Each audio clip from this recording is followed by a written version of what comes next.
ប៉ុស KPR ផ្សាយចេញពីទីក្រុងខ្មែរ Long Beach រដ្ឋ California នៃសហរដ្ឋអាមេរិក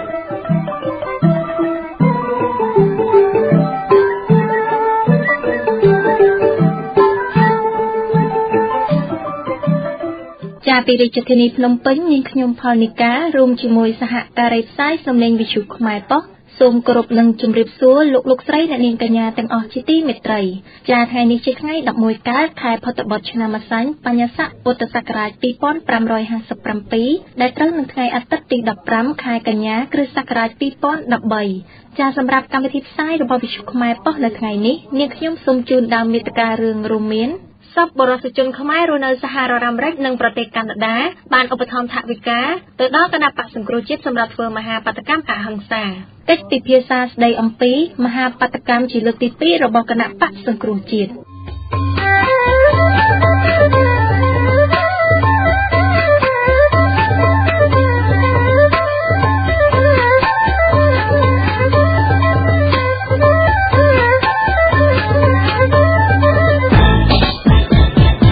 លំដាប់តទៅនេះនាងខ្ញុំសូមជូនព័ត៌មាន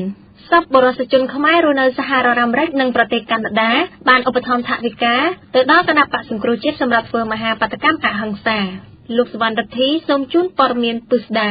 សពបរិសុជនខ្មែររស់នៅសហរដ្ឋអាមេរិកតាមរយៈអ្នកស្រីជេមីមីចាំងវាងកាសែតខ្មែរប៉ុស្តិ៍លោកគីមឡាយបានឧបត្ថម្ភទឹកប្រាក់ចំនួន$2,000សហរដ្ឋអាមេរិកក្នុងនោះទឹកប្រាក់ចំនួន$1,000សហរដ្ឋអាមេរិកឧបត្ថម្ភទៅដល់គណៈបក្សសង្គ្រោះជាតិសម្រាប់ទិញម្ហូបអាហារចែកជូនដល់ក្រុមបាតុករអហិង្សានិងទឹកប្រាក់$1,000សហរដ្ឋអាមេរិកផ្សេងទៀតគឺឧបត្ថម្ភទៅដល់វិទ្យុខ្មែរប៉ុស្តិ៍ទុកសម្រាប់ចែកជូនអ្នកក្រីក្រនៅខេត្តបន្ទាយមានជ័យតាមរយៈអ្នកស្រីជីមេមីដដែលលោកគីមហុងឧបត្ថម្ភទៅដល់គណៈបក្សសង្គ្រោះជាតិចំនួន$200សហរដ្ឋអាមេរិកគឺទុកសម្រាប់ទិញម្ហូបអាហារដល់ក្រុមបាតុករអហិង្សាពីប្រទេសកាណាដាសពបរិសុជនខ្មែរព្រះភិក្ខុសារ៉ាត់សុននិងបងប្រុសដួងឆាំតំណាងឲ្យពុទ្ធិកសមាគមខ្មែរវត្តទេពធីតារាមព្រះសង្ឃនិងពុទ្ធបរិស័ទខ្មែរប្រចាំខេត្តស៊ូរី BC និងទីក្រុង Vancouver ប្រទេសកាណាដាឧបត្ថម្ភទឹកប្រាក់ចំនួន$1,603សហរដ្ឋអាមេរិកទឹកប្រាក់ចំនួន$1,303សហរដ្ឋអាមេរិកគឺសម្រាប់ឧបត្ថម្ភដល់គណៈបក្សសង្គ្រោះជាតិនិង$300សហរដ្ឋអាមេរិកសម្រាប់ឧបត្ថម្ភទៅដល់វិទ្យុខ្មែរប៉ុស្តិ៍ជាមួយគ្នានេះដែរប្រជាពលរដ្ឋគ្រោះក្នុងស្រុកអន្លង់វែងខេត្តឧត្តរមានជ័យបានឧបត្ថម្ភទឹកប្រាក់ចំនួន$10,000រៀលជូនគណៈបក្សសង្គ្រោះជាតិសម្រាប់ពលករខ្មែរនៅប្រទេសកូរ៉េខាងត្បូងតាមរយៈលោកយិនស៊ីណនតំណាងវិទ្យុខ្មែរប៉ុស្តិ៍ប្រចាំនៅប្រទេសកូរ៉េខាងត្បូងបានឧបត្ថម្ភទឹកប្រាក់ជូនគណៈបក្សសង្គ្រោះជាតិតាមរយៈលោកមីសវណ្ណារាមានទឹកប្រាក់ចំនួន$700សហរដ្ឋអាមេរិកពីប្រទេសអូស្ត្រាលីក្រុមអ្នកស្នេហាជាតិមួយក្រុមដែលកំពុងបម្រើការងារនៅរដ្ឋ New South Wales ប្រទេសអូស្ត្រាលីតាមរយៈលោកអៃចាន់ហួរបានឧបត្ថម្ភទឹកប្រាក់ចំនួន$600សហរដ្ឋអាមេរិកក្នុងនោះទឹកប្រាក់ចំនួន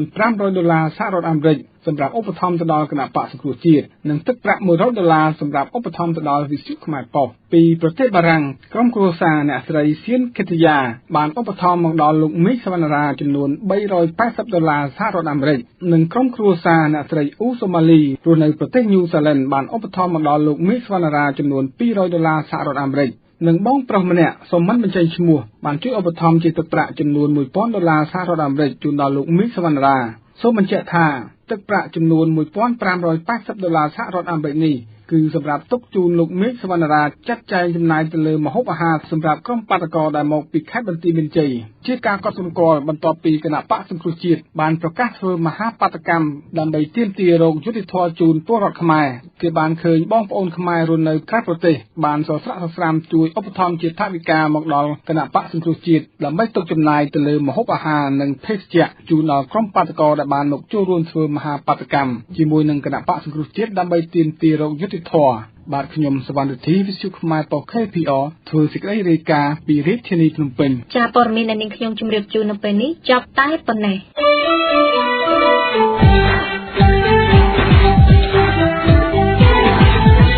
លោកអ្នកកំពុងស្ដាប់វិទ្យុខ្មែរប៉ុស្តិ៍ស្ថាប័នពីក្រុង Long Beach រដ្ឋ California សហរដ្ឋអាមេរិកប៉ុន្មានឆ្នាំចុងក្រោយនេះខ្ញុំមិនដឹងថាម៉ាក់ខ្ញុំមានរឿងអ្វីទេគាត់មានអារម្មណ៍ប្លែកៗមែនទែនគាត់ចេះតែដេកពេញមួយថ្ងៃគាត់មិនចង់ចេញទៅក្រៅជួបញាតិមិត្តភក្តិគាត់ហើយមិនចង់និយាយរកអ្នកណាទាំងអស់ ខ្ញុំនឹងថាគាត់មានអារម្មណ៍មិនល្អខ្ញុំក៏បានពិគ្រោះជាមួយចាស់ៗក្នុងភូមិបានឲ្យយោបល់ថាគួរទៅនាំគាត់ទៅព្យាបាលបែបសាសនានៅវត្តអារាមម៉ាក់ខ្ញុំគាត់មានអារម្មណ៍ល្អបានតែពី3ថ្ងៃក្រោយមកគាត់ក៏ដូចដើមវិញដោយទុកខ្លួនគាត់នៅឯកោម្នាក់ឯងដដែលប៉ាខ្ញុំបាននាំគាត់ទៅជួបគ្រូពេទ្យហើយក៏បានដឹងថាគាត់កំពុងតែមានជំងឺធ្លាក់ទឹកចិត្ត depression បន្ទាប់ពីគាត់បានព្យាបាលបែបសាសនានិងបានប្រើថ្នាំពេទ្យមកម៉ាក់ខ្ញុំក៏បានធូរស្រាលយ៉ាងច្រើនគាត់ធ្វើអ្វីៗបានដូចដើមវិញដូចជាការដាំសការដាំដំណាំនិងការចេញទៅជួបជុំសាច់ញាតិនិងមិត្តភក្តិគាត់ខ្ញុំពិតជាចូលចិត្តឃើញគាត់សប្បាយរីករាយបែបនេះណាស់ឧបត្ថម្ភថវិកាដោយ County តាមរយៈសេចក្តីស្នើសុំលេខ63នៃច្បាប់ស្តីពីសេវាកម្មសុខភាពផ្លូវចិត្តដែលអនុម័តដោយអ្នកបោះឆ្នោត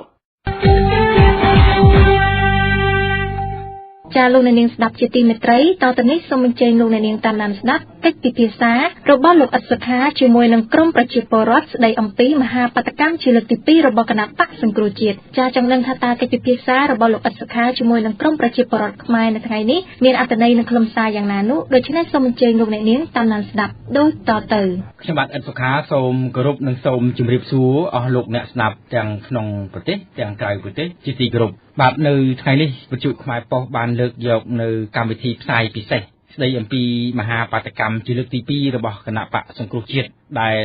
បើតាមសេចក្តីរាយការណ៍ជាបន្តបន្ទាប់មកឃើញថាមានបងប្អូនប្រជាពលរដ្ឋនៅទីក្រុងភ្នំពេញក៏ដូចជានៅតាមបណ្ដាខេត្តនានាបានអញ្ជើញមកចូលរួមជាមួយនឹងគណៈបកសង្គ្រោះជាតិនៅទីលានប្រជាធិបតេយ្យតាំងពីព្រឹកព្រលឹមរហូតមកដល់ម៉ោងស្មាននេះម៉ោង 11:12 ហើយគឺនៅតែបន្តចូលមកទីលានប្រជាធិបតេយ្យបន្តទៀតសម្រាប់អាជ្ញាធរមានសមត្ថកិច្ចវិញគេបានដាក់រឹតបន្តឹងនៅតាមផ្លូវសំខាន់ៗនៅក្នុងទីក្រុងភ្នំពេញដូចជាដាក់បន្លាលួសឬក៏ប៉ូលីសប្រុងប្រយ័ត្នហើយស្រេចហើយនៅដំបងឆក់ឬក៏ខែលអីជាដើមបាទហើយដើម្បីចង់ដឹងអំពីទស្សនវិជ្ជាការធ្វើមហាបាតុកម្មជាលើកទី2ដែលដឹកនាំដោយលោកសំរងស៊ីនិងលោកកឹមសុខានៅថ្ងៃនេះវិទ្យុខ្មែរប៉ុស្តិ៍បានលើកយកនៅប្រធានបទនិយាយអំពីទស្សនវិជ្ជាការធ្វើមហាបាតុកម្មដែលកន្លងមកបងប្អូនបានស្គាល់ហើយគឺក្រុមអ្នកវិភាគយើងបានទៅចូលរួមធ្វើមហាបាតុកម្មមួយព្រឹកនៅថ្ងៃនេះហើយឥឡូវនេះគាត់បានចំណាយពេលវេលាមកជម្រាបជូនអស់លោកអ្នកស្ដាប់ជុំវិញនឹងទស្សនវិជ្ជាទូទៅនៅក្នុងការធ្វើមហាបាតុកម្មនៅព្រឹកនេះហើយ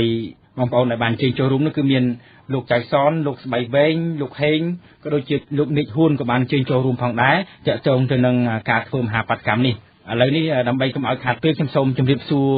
លោកទាំង4រូបនេះតែម្ដងបាទជម្រាបសួរអរគុណជាកិច្ចចាប់ផ្ដើមខ្ញុំសូមការអនុញ្ញាតឲ្យលោកស្បៃវែងជម្រាបជូនអស់លោកអ្នកស្ដាប់នៅទស្សនវិជ្ជាតាំងពីព្រឹកព្រលឹមរហូតមកដល់ម៉ោងស្មើនេះថាតើការធ្វើមហាបាតុកម្មនឹងប្រព្រឹត្តទៅយ៉ាងដូចម្តេចដែរបាទជាដំបូងខ្ញុំសូមគោរពបងប្អូនអ្នកស្ដាប់ក្នុងប្រទេសក្រៅប្រទេសក្នុងវិទ្យុខ្មែរប៉ុស្តិ៍បាទដែលធ្លាប់ស្គាល់ខ្ញុំស្បៃវែងដែលលោកបាទអិតសុខាបាន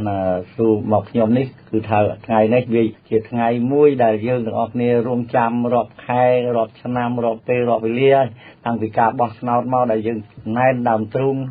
និយាយមិនរួចឥឡូវនេះគឺថាថ្ងៃនេះគឺជាថ្ងៃប្រវត្តិសាស្ត្រថ្ងៃ15នេះគឺជាថ្ងៃបាតុកម្មលើកទី2ហើយដែលយើងឃើញទស្សនវិជ្ជាទាំងអស់មែនតើទៅខ្ញុំពីអ្នកលោកចៅសនបានធ្វើដំណើរមកតាំងពីម៉ោង6មកដល់ទីស្នាក់ការត្រឡោកបែកស្នាក់ការកណ្ដាលដែលអតីតហើយទីស្នាក់ការគណៈបក្សសិទ្ធិមនុស្សឥឡូវនេះដាក់នៅទីស្នាក់ការគណៈបក្សសង្គ្រោះយើងនឹងឃើញលោកតាលោកយាយបងប្អូនប្រុសស្រីខ្ញុំបានសាកសួរទៅគឺថាគាត់អញ្ជើញមកពីខាងកំពង់ចាមមកពីខាងកំពង់ឆ្នាំងកំពង់ស្ពឺមកជុំគ្នានៅទីនោះហើយនឹងអ្នកភ្នំពេញផងដែរទឹកមុខញញឹមញញែមហើយគាត់រងចាំលោកកម្មសុខាអញ្ជើញមកដល់គាត់នឹងធ្វើដំណើរហាក់ដូចជាភាពមួយដែលយើងថាបាតុកម្មគេមានបលាលុះគេមានរត់ក្រោះហើយគេមានដំបងឆក់អាវុធអ្វីដែលទំនើបគេមិនខ្លាចហាក់ដូចជាមើលទៅអារម្មណ៍បងប្អូនដូចជាអត់មានខ្លាចភ័យអីផងអញ្ចឹងបានថាថ្ងៃនេះគឺថាខ្ញុំទុកពេលឲ្យបងប្អូនដែលអញ្ជើញមកដូចជាលោកហេងដូចជាលោកចៅសននិងលោកប្អូនមេឃហ៊ួនដែលបានជួបគ្នានៅថ្មីគាត់អញ្ជើញមកពីខេត្តកណ្ដាលបាទហើយខ្ញុំគាត់ថាចង់ជម្រាបបងប្អូនអ្នកស្ដាប់វិទ្យុខ្មែរប៉ុស្តិ៍ថាថ្ងៃនេះទស្សនវិជ្ជាគឺខុសប្លែកចម្លែកអំពីពេលមុនដែលយើងពឹងទុកថាមិនដឹងจะមានពេលប្រហែលទេថ្ងៃស្អែកនេះពីព្រោះថាបើយើងនិយាយឲ្យស៊ីជម្រៅបន្តិចលើការដែលបកស្រាយមេគណៈបកធំដែលបានជួបគ្នានៅក្នុងថ្ងៃច័ន្ទស្អែកនេះហើយយើងមើលសម្ពាធថ្ងៃនេះហាក់ដូចជាគណៈបកប្រជាជនហ្នឹងគឺថា đang thật luôn ấy vừa ấy bà là thà khiêm bà hiền dây chân luôn dương sầm an từ lượt tập hiệp đã bỏ vào ôn châu ruộng ấy khiêm kết hạt ngày cơi đừng rít thông lang ọt miền thôi đây cầm làng đi hơi tập hiệp ti pi tiết khiêm mà khơi ở quay đại hù ca tham ăn đôi chia bom vào ôn miền ca đồng phân cấp thả rừng ca nhà bát cam đào này kia bầm no bom vào ôn là tiêm tục du hơi cứ thà nom kia đào ruột nè ai nhom đã nơi chất lượng thiên cầm đặc thà này ban khơi lục dây mũi đã quật miền ca đôi chia nát ở sâu đi thà khu hai sư đồng tật này ở quay đặc nhân tật này còn khơi cái đào rung nạc sát rung trong rung lang chân tới miền tròn bài trường còn đặt mặt khán còn dù đó là coi mót đại chân tí còn đào hãy có tay tạm nhom ta lục phu những miền lùi sát màu nên lấy xong lục phu ơi bảy buôn phàm pon đưa mà mơn ấy này tình cái bài chương thì phu đã đào chẳngได้lại một này cài một ấy là chẳng nhóm có phải chun còn vì mơn ta làm bài còn tình cái bài chương đây cứ cái rừng mũi đây rồi đi thay dương mình cứu để thầm miến á dương là sâu chết dương phi nhầm chồng gì chăng khơi chặt một bom ôn màu bị sài khơi chặt một bom ôn để stream miền co miền năng miền chặt cam kia và cái lô cá cục krong nâng miền tầm đất nam mũi tới quạt tới thu khó tới luôn con hơi khơi mũi đã chỉ dụ chuyên từ thu khó tới mình tên của trong ở quân của mũi đã chưa luôn mấy con trai này đây mình nè cứ chia con thì sốc mình nè hay từ thu khá khó tới mình này mình tên những bộ mũi hàng dụ chuyên miền cá đào từ mục đào từ cày hay thư ấy trong này hai nâng cứ tham miền tầm đáp nót class từ mục class từ cày om lúc thiên cầm được khá cái đôi chỗ omในกรมปากกอไอ้เพียงมือมันเคยได้ทางกรอยนี่ไงปีเราตึกตีนายืนบ้านในชุกเนี่ยในตีเลี้ยนปีมันนอขังเล็กซาทำไมในขังเพลย์ตอนนั้นโดยเฉพาะเขาก็ต้องเล็กในบ่อไปเล่นนี่หาดาอุตายซอนี่ลูกเทียนตอมที่กอดบ้านให้ปิดโบงมากัดอวดในสายหนังกุ้งนี่ให้ชุกเนี่ยในกระไรนั่นก็เคยหาขังเล็กนกมือเต้ามันดัดกระตุยในบาดขังโบงนกดัดกระตุยในชุกเนี่ยในกระไรนั่นกระดอยบทสันเดียบอมโอนtừเคยเนี่ยยืนกระถางนงมือจีวัดยืนในมันบานสู้ประเทศนี่ยังเราที่เอาไว้ยังมันบานให้พาเก็บบอมโอนในอเมริกาดาตรังได้เนี่ยเราบรรจุมาตอนนั้นมันดังหาผมเพิ่มจัดอย่างนาเต้ไอ้ออกุนนะได้แต่บอมโอนกรงตึงตุกโดยเฉพาะดอในเฉียลุยเฉียกะดำไว้กัดเรื่องน้ำเป็ดกัดเรื่องใบจัดนั่นคือทักกาเชียกอนั่งเตยบอมโอนคือทักเตยยมตุกเปลือนี่ดำใบไอ้บอมโอนไอ้หนึ่งเวียบนยืนดำใบลูกในใจมัดเตะให้เราทางกรอยเมื่อจำยมเมียนตึกได้มุ้ยหาท่าเชียก็เนี่ยเพี้ยยืนท่าคือยืนเชียก็ทับตา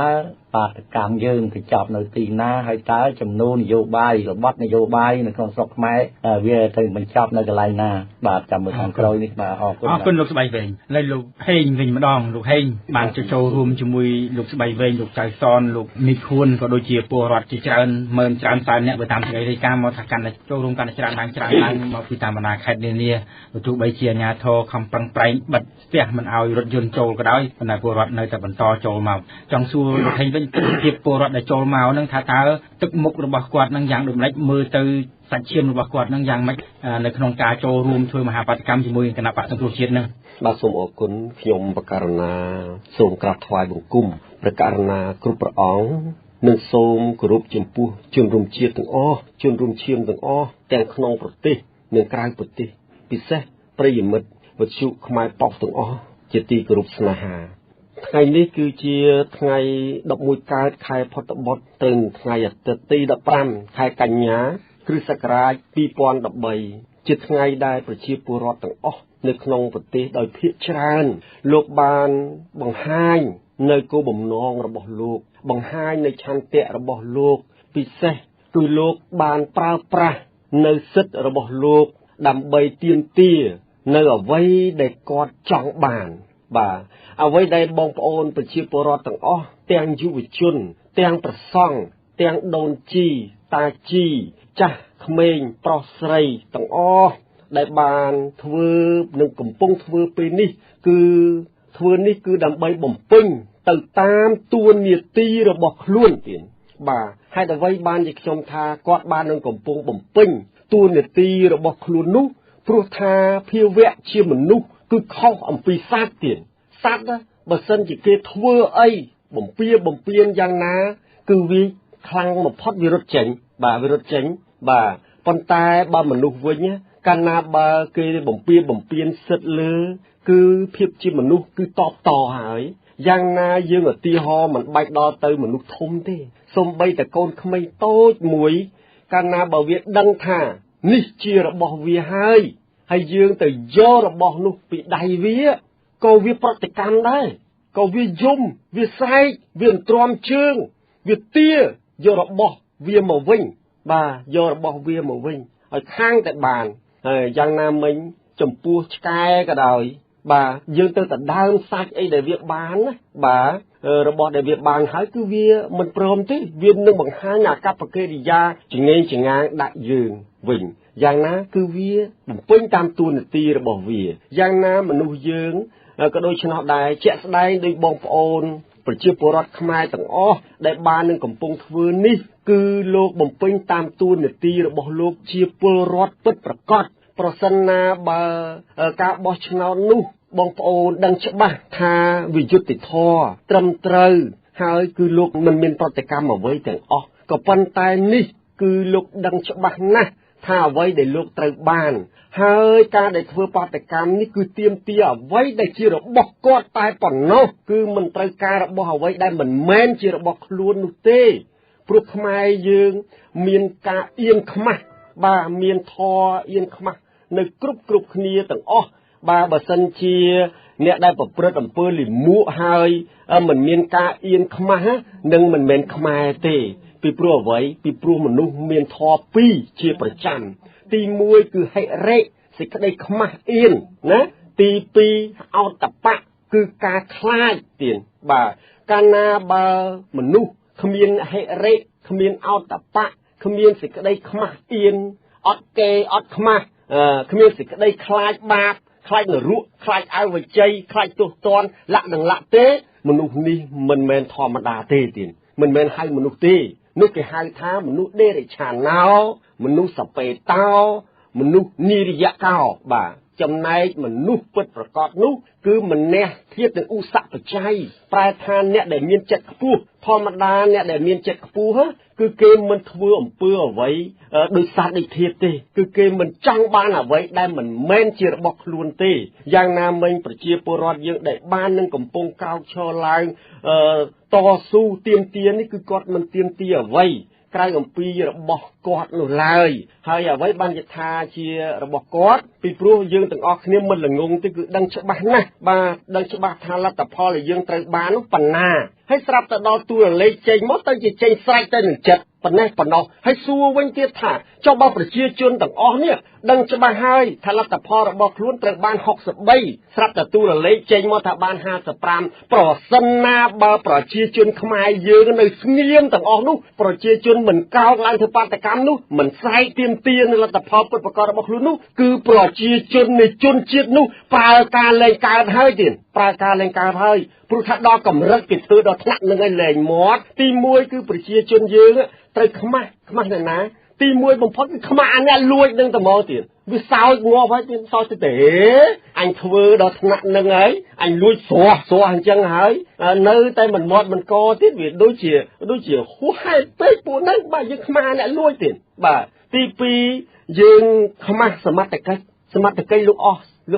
កម្លាំងអស់កំហៃនឹងការពារជាតិហើយគាត់ថាមិនដឹងជាការពារយ៉ាងម៉េចបើប្រជាពលរដ្ឋខ្មែរទាំងអស់នេះគេបន្លំគេលួចគេប្លន់គេគំរាមកំហែងបំភ្លៃប៉ុណ្ណឹងហើយគាត់នៅមិនមាត់មិនកមិនចេះការពារផលប្រយោជន៍ខ្លួនឯងផងតើឲ្យសមត្ថកិច្ចប្រដាប់អាវុធនឹងទៅការពារឯណាឈ្នះតោះតែខ្លួនឯងនឹងជួយខ្លួនឯងទៅអ្នកដទៃឲ្យជួយបានមិនចឹងទេណាបើឲ្យតែពឹងទេវតាអិនព្រំណាមកជួយបើខ្លួនឯងគ្រាន់តែរឿងអយុត្តិធម៌ចលឹកឆ្នោតប៉ុណ្ណឹងគេបន្លំប៉ុណ្ណឹងឯនៅតែស្ងៀមគ្រប់គ្នាអញ្ចឹងសួរថាប្រជាជននឹងយ៉ាងម៉េចប្រជាជននឹងគឺប្រជាជនកំសាកមែនទែនទៀតបាទនឹងមួយទៀតយើងទាំងអស់គ្នាប្រជាជនខ្មែរប្រសិនណាបើគេធ្វើប៉ុណ្ណេះហើយយើងនៅតែមិនមាត់មិនកមិននាំគ្នាក្រោកឡើងតស៊ូរកយុត្តិធម៌មិនបានឲ្យបានត្រឹមខ្លួនឯងដែរអស់លោកបានឃើញជ្រាបស្រាប់ហើយទាំងអស់គ្នាណាដែលបានទៅចូលរួមច្រើនណាស់ទៀតច្រើនណាស់មិនអាចគណនាបានទេបាទបើទូរលេខខ្លះបងប្អូនខ្លះហ៊ានអះអាងថារាប់សែនទៀតបាទ ដល់ទៅសែនលឹះសែនអ្នកឯណោះហើយក្នុងចំណោមបាតកោរបស់យើងទាំងអស់បងប្អូនដែលចូលរួមបញ្ចេញឆន្ទៈទាំងអស់នោះគឺបងប្អូនអញ្ជើញមកពិនិត្យមើលផ្ទាល់ភ្នែកបានឃើញទៀតទឹកមុខយុវជនយើងគួរឲ្យអាណិតជាទីបំផុតទៀតខ្ញុំក៏មានកូនបងប្អូនក៏មានកូនបាទឃើញតែគ្នានឹងមកទឹកមុខស្លូតបូតហើយពោពេញទៅដោយការឈឺចាប់និងភាពសោកសន្រេងដោយបាត់បង់របស់អ្វីដែលមានតម្លៃខ្លាំងណាស់អញ្ចឹងទៀតទឹកមុខគ្នានោះគួរឲ្យអាណិតណាស់ហើយស្រែកដង្ហើយទន្ទ្រាំជើងថាសន្លឹកឆ្នោតខ្ញុំនៅឯណាបាទគ្នាចង់បានតែប៉ុណ្ណឹងសន្លឹកឆ្នោតខ្ញុំនៅឯណា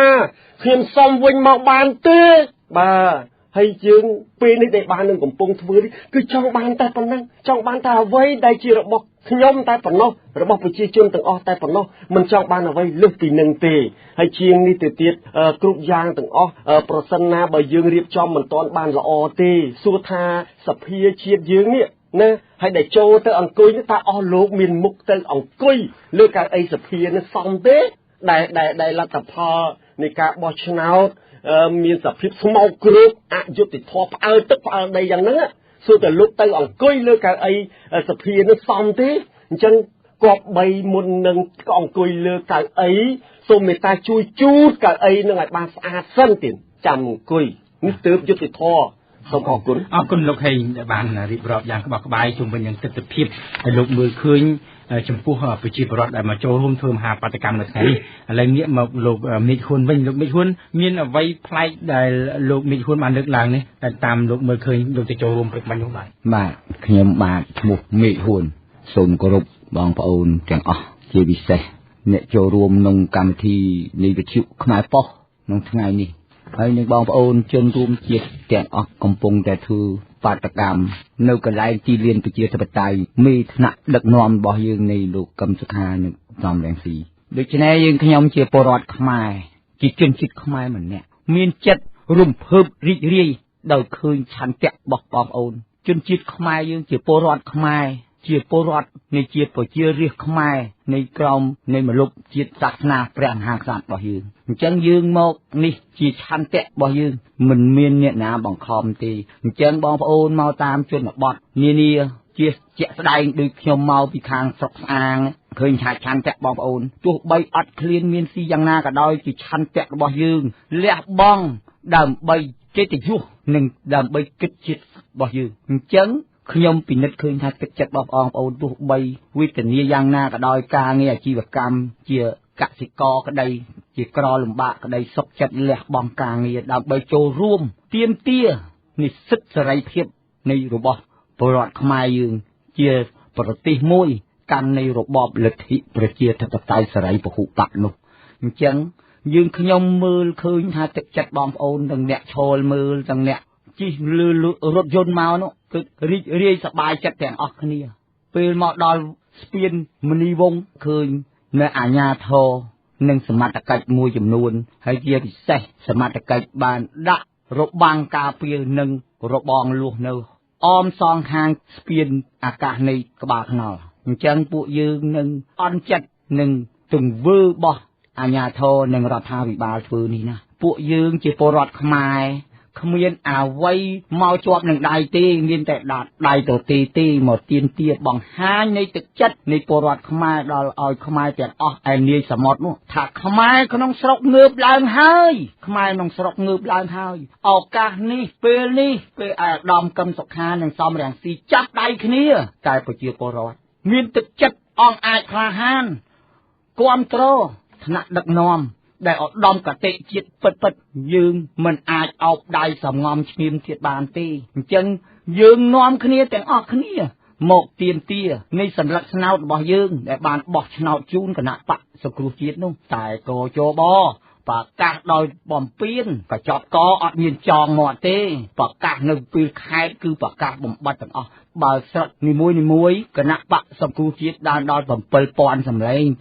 8,200សម្លេងតែគណៈបកប្រជាជនបានតែ2,000សម្លេងទេ20000សម្លេងទេក្នុងស្រុកនីមួយអញ្ចឹងយើងពិនិត្យមើលទស្សនវិជ្ជាជាក់ស្ដែងនៃប្រកាសរបស់កោជបមិនយុត្តិធម៌ទេមិនយុត្តិធម៌អញ្ចឹងប្រជាពលរដ្ឋនឹងគឺអាចជួយចាប់របស់គាត់ទាមទារសិទ្ធិសេរីភាពនៃលទ្ធិប្រជាធិបតេយ្យនេះក្រោមកិច្ចដឹកនាំស្នាមពហុនៃបកគោណានៅ$23ចាក់តុភាគីព្រមព្រៀងជប់បាញ់គ្នាទទួលយកលទ្ធិប្រជាធិបតេយ្យនេះពេលនេះហើយប្រជាពលរដ្ឋមិនអាចសំងំនៅស្ងៀមទៀតបានទេត្រូវចង់បានការផ្លាស់ប្ដូរមេដឹកនាំឲ្យបានរីកចម្រើននៃប្រទេសជាតិយើងពិនិត្យមើលខាងសេដ្ឋកិច្ចដល់ណាហើយគឺសេដ្ឋកិច្ចសញ្ញេឲ្យគេអស់ហើយព្រៃសម្បត្តិឲ្យក្រុមហ៊ុនបាញ់យកដីរាសមកចាស់ដីគេចាប់ដាក់គុកអញ្ចឹងអ្នកបំពេញរួចខ្លួនរហូតអញ្ចឹងដូចជាព្រៃឈើគេកាប់ហើយអ្នកជនល្មើសកាប់ហើយមិនដែលឃើញអ្នកជនល្មើសណាជាប់គុកមួយទេឃើញតែចាប់ដាក់ក្នុងទូទស្សន៍ប៉ុន្តែកំណោឈើគ្មានសល់មួយចំណិតនៅកម្ពុជាទេដូច្នេះបានប្រជាពលរដ្ឋយើងឈឺចាប់ណាស់ដែលគេរំលោភបំពានគេធ្វើអ្វីគេសុទ្ធតែគេត្រូវច្បាប់តែបំពានលើច្បាប់គេអត់ដឹងទេគេថាសង្គ្រោះជាតិនេះបាតកម្មប្រឆាំងរដ្ឋាភិបាលស្របច្បាប់តែលោកខាងក្រសួងមហាផ្ទៃខ្ញុំផ្ដាំទៅតាមលោកធាតុកាផងលោកទៅរៀនច្បាប់ម្ដងទៀតទៅលោកទៅមើលច្បាប់រដ្ឋធម្មនុញ្ញនិងលោកមើលនៃ$23នៃស្នាមពហុដល់បកគោណាព្រះបរមកោដ្ឋរបស់យើងនោះដែលទុកឲ្យយើងគ្រប់គ្នានេះជាពលរដ្ឋខ្មែរជាជនជាតិខ្មែរជារាស្ត្រខ្មែរនេះតើយើងបានស្ដាប់បានរៀនសូត្រត្រង់ហ្នឹងទេសាលសមត្ថកិច្ចឡើងក្រសួងមហាផ្ទៃលោកទៅរៀនសូត្រច្បាប់ម្ដងទៀតទៅកុំថាពួកបាតកម្មនេះទៅប្រឆាំងរដ្ឋាភិបាលស្របច្បាប់គឺអាណត្តិ5ឆ្នាំឬមេដឹកនាំម្ដងអញ្ចឹងដល់ពេលអាណត្តិទី5នេះហើយប្រជាពលរដ្ឋមិនអាចទ្រាំបានទេអំពើកោចបដកបំពេញប្រមាណអាណត្តិហើយបងប្អូន3អាណត្តិហើយបំពេញដែលផុតពីអ៊ុនតាក់ទៅនោះអញ្ចឹងពលរដ្ឋទឹកចិត្តខ្មែរមិនអាចសំងំនៅឈ្ងៀមបានទេពេលនេះពុះពីទាំងអស់ទោះបីប៉ូលីសទាហានទោះបីគម្រាមយ៉ាងណាតែនៅញញឹមដាក់ជានិច្ចគ្មានអំពើហិង្សាអ្វីតោះសូមមេដឹកនាំមកកាន់ខាងរដ្ឋាភិបាលលោកកលេចមើលឧត្តមគតិជាតិផងឬឧត្តមគតិរបស់ប្រជាពលរដ្ឋខ្មែរដែលកំពុងក្រោកឡើងនេះគេទាមទារអ្វីគេមិនមែនចង់ទៅសម្លាប់លោកទេគេទាមទារតែសិទ្ធិសេរីភាពទាមទារការដឹកនាំកែតម្រង់នៃប្រទេសជាតិយើងកុំឲ្យប្រទេសជាតិយើងសម្បត្តិធម្មជាតិភោគទ្រព្យលើដីក្រោមដីតែលោកអស់ហើយនោះតើលោកអ្នកណាអ្នកគិតគូយកមកវិញតែរាជខ្មែរគិតនេះដើម្បីអ្នកណាគឺតើគិតទាំងអស់គ្នាតែលោកកុំក្រាញអំណាចតទៀតបើគិតទាំងខេត្តនីមួយលោកត្រូវចាញ់គេហើយឥឡូវគិតតែ4ខេត្តក្រុងនេះខេត្តព្រៃវែងកណ្ដាលភ្នំពេញកំពង់ចាមលោកគិតមើលទៅតើលោកនៅបំពេញដល់ណាទៀត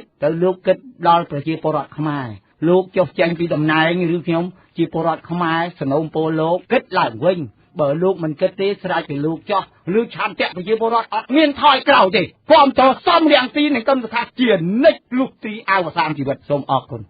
លោកវិហ៊ុនដែលបានរៀបរាប់ជម្រាបជូនអស់លោកអ្នកស្ដាប់នៅទឹកចិត្តបន្ថែមទៀតជាមួយនឹងពលរដ្ឋចូលរួមធ្វើមហាប្រតិកម្មជាមួយនឹងគណៈបកសង្គ្រោះជាតិឥឡូវចូលដល់លោកចៅសនវិញម្ដងលោកចៅសនសង្កេតមើលទឹកចិត្តរបស់ប្រជាពលរដ្ឋព្រោះថាការធ្វើមហាប្រតិកម្មនេះខាងក្រសួងមហាផ្ទៃបានអនុញ្ញាតឲ្យធ្វើតែមួយថ្ងៃទេគឺចាប់ពីម៉ោង6ព្រឹកដល់ម៉ោង6ល្ងាចទៅតាមលោកសាកសួរថាតើទឹកចិត្តរបស់ពលរដ្ឋហ្នឹងគាត់នៅបន្តរហូតដល់ថ្ងៃទី2ទី3ឬក៏សម្រាប់នៅពេលយប់បន្តទៀតទេហើយយ៉ាងម៉េចដែរចំពោះអាជ្ញាធរនៅពេលនេះនៅពេលដែលឃើញថាពលរដ្ឋមានចំនួនកាន់តែច្រើនឡើងអញ្ចឹងថាអាជ្ញាធរមានដាក់ពង្រឹងសន្តិសុខបែបណាដែលលោកមើលឃើញជំរាបជូនអនុសាសន៍បន្ថែមមកសូមអញ្ជើញបាទពីធំខ្ញុំសូមគោរពដល់បងប្អូនខ្មែរទាំងក្នុងស្រុកនិងក្រៅស្រុកដែលកំពុងតាមដានស្ដាប់វិទ្យុខ្មែរប៉ុស្តិ៍ជាទីគោរពនៅក្នុងព្រឹត្តិការណ៍នេះគឺខ្ញុំឃើញថាទោះបីជាអាជ្ញាធរក្រសួងមហាផ្ទៃបានដាក់បំរាមឲ្យធ្វើបាតកម្មតែក្នុងរយៈពេល1ថ្ងៃទេប៉ុន្តែទស្សនវិជ្ជាដែលខ្ញុំបានចូលរួមនៅក្នុងហើយក្នុងបាតកម្មនិងជាអ្នកសង្កេតការផងក្នុងនាមជាពលរដ្ឋខ្មែរម្នាក់ដែលតាមដាននៃបាតកម្មនេះខ្ញុំបានធ្វើដំណើរមកចូលរួមបាតកម្មជាមួយនឹងលោកបាយវែងតាំងពីម៉ោង6ព្រឹកគឺជិះម៉ូតូមកជាមួយគ្នាហើយមកដល់ស្នាក់ការខ្ញុំទុកម៉ូតូនឹងហើយខ្ញុំបានធ្វើដំណើរជាមួយនឹងលោកខឹមសុខាប្រហែលជាចេញម៉ោងម៉ោង7ជាងគឺធ្វើដំណើរយើងឃើញឲ្យស្ដាប់ឆន្ទៈនៃទឹកចិត្តរបស់គាត់គឺគាត់អត់ហើយគាត់បានប្រាជ្ញាហើយគាត់ថាបើសិនជាបាតកម្មនេះនៅអង្គុយមកកន្លែងគឺគាត់ទៅផ្ទះវិញហ្មងបាទអញ្ចឹងគាត់ទៀមទាចង់ហែហើយបាតកម្មនេះទោះបីជាក្រសួងមហាផ្ទៃដាក់បំរាមគាត់ឲ្យធ្វើមួយថ្ងៃក៏ដោយគឺគាត់អត់សុខចិត្តទេគាត់ធ្វើ3ថ្ងៃគឺដេកនៅស្នាក់នៅនឹងហើយអ្នកខ្លះវិចអង្គយកទាំងឆ្នាំងហើយអ្នកខ្លះខ្ញុំ ខ្លោចចិត្តណាស់ស្ដាប់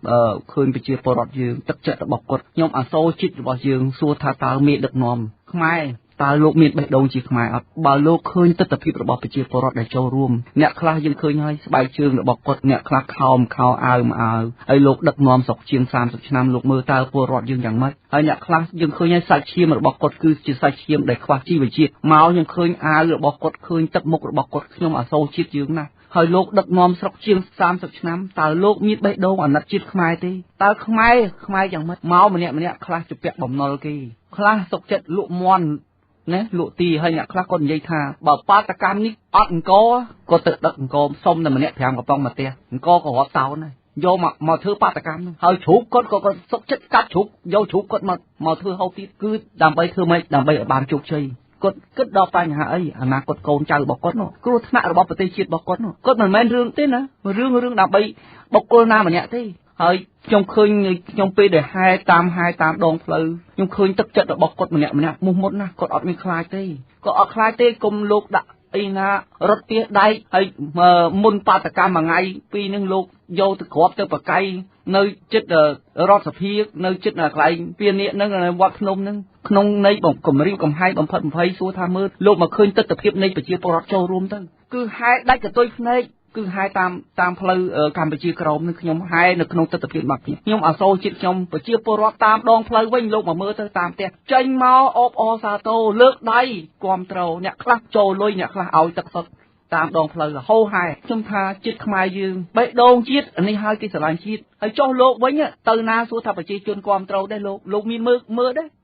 លោកមានមើលទស្សនវិជ្ជាដល់លោកទៅណាទៅឥឡូវសួរប្រជាជនគាំទ្រលោកចេញមកគាំទ្រលោកដែរអត់ទេហើយលោកទៅណាហ្នឹងបិទផ្លូវបិទគេហ្នឹងផ្អើលមកដុំហ្នឹងហើយតែធ្វើអីមិនបានអញ្ចឹងតើលោកនឹងក្រាញអំណាចដឹកនាំប្រទេសដល់ថ្ងៃណាទៀតបើដឹកនាំខ្លាចប្រជាជនប៉ុណ្ណឹងនេះហើយដឹកនាំខ្លាចលោកឯងដឹងខ្លួនហើយដឹងខ្លួនថាប្រជាជនស្អប់ហើយបានជាលោកឯងប្រើដល់គេបិទផ្លូវបិទអីហ្នឹងការពារសន្តិសុខយ៉ាងហ្នឹងបើប្រជាពលរដ្ឋស្រឡាញ់លោកទៅណារឿងអីទៅខ្លាចប្រជាពលរដ្ឋដោយករណីលោកសំរងស៊ីកម្មសខាទៅឃើញទេគាត់ចូលរួមជាមួយបាតកោតែហ្មងឃើញទេហើយគាត់ដើរសាពះលោកកម្មសខាគាត់ដើរសាពះប្រជាជនតាមដងផ្លូវរហូតទៅដល់នឹងឃើញប្រជាជនកន្លែងណាទៅចេញមកគាត់ចូលទៅសាពះប្រជាជនហើយងល់មកទៀតទៅកន្លែងសមត្ថកិច្ចនៅចិត្តផ្សារហ្នឹងគឺគេដាក់នៅកន្លែងហ្នឹងនៅមានកងប្រដាប់អាវុធគេហ្នឹងគឺមានដាក់បលាលួសហើយលោកកម្មសខាហ្នឹងគាត់ចូលទៅសាពះពួកសមត្ថកិច្ចហ្នឹងទៀតហើយគេនឹងក៏សាពះមកវិញនេះជាគុណធម៌មួយដ៏ល្អសម្រាប់អ្នកដឹកនាំហើយជាបាតកម្មមួយដែលអហិង្សាយើងខ្ញុំពលរដ្ឋគាំទ្រ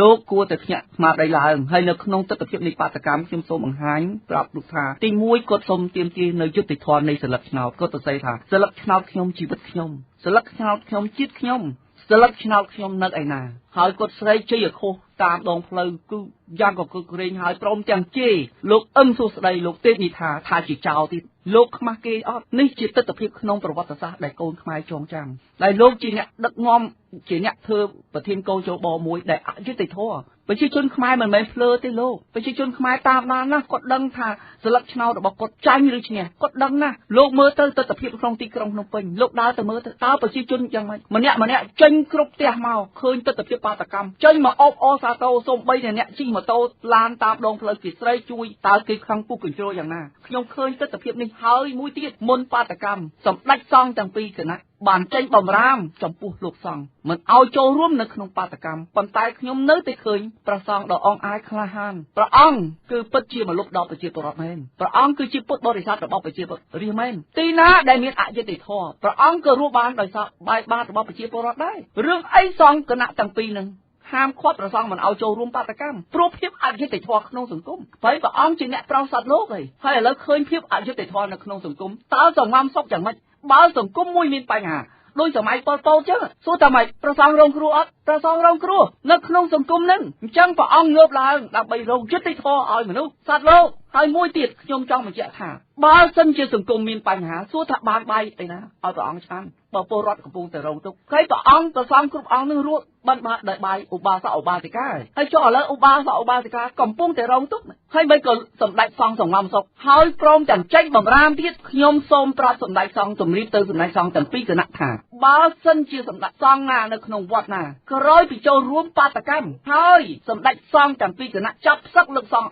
អង្គណានៅក្នុងវត្តណាយើងខ្ញុំជាពលរដ្ឋសូមបដិញ្ញាប្រាប់លោកជំរាបដោយគុណជាមុនថានឹងធ្វើបាតកម្មទៅដល់វត្តនោះតែម្ដងទៅធ្វើបាតកម្មទៅដល់វត្តនោះម្ដងបើហ៊ានប្រព្រឹត្តទៅលើលោកសង្ឃណាមួយដោយចាប់ផ្សឹកព្រះអង្គខ្ញុំជាពលរដ្ឋម្នាក់ខ្ញុំមានការឈឺចាប់ណាស់ដែលខ្ញុំឃើញនៅទស្សនវិជ្ជាទាំងអស់នេះហើយខ្ញុំចូលរួមនៅក្នុងទស្សនវិជ្ជាខ្ញុំសប្បាយចិត្តណាស់ដោយឃើញគោលចំហយ៉ាងច្បាស់លាស់របស់លោកប្រធានកម្មសខានិងលោកសំរងស៊ីជាពិសេសលោកកម្មសខាគាត់បាននិយាយថាគាត់ការពារ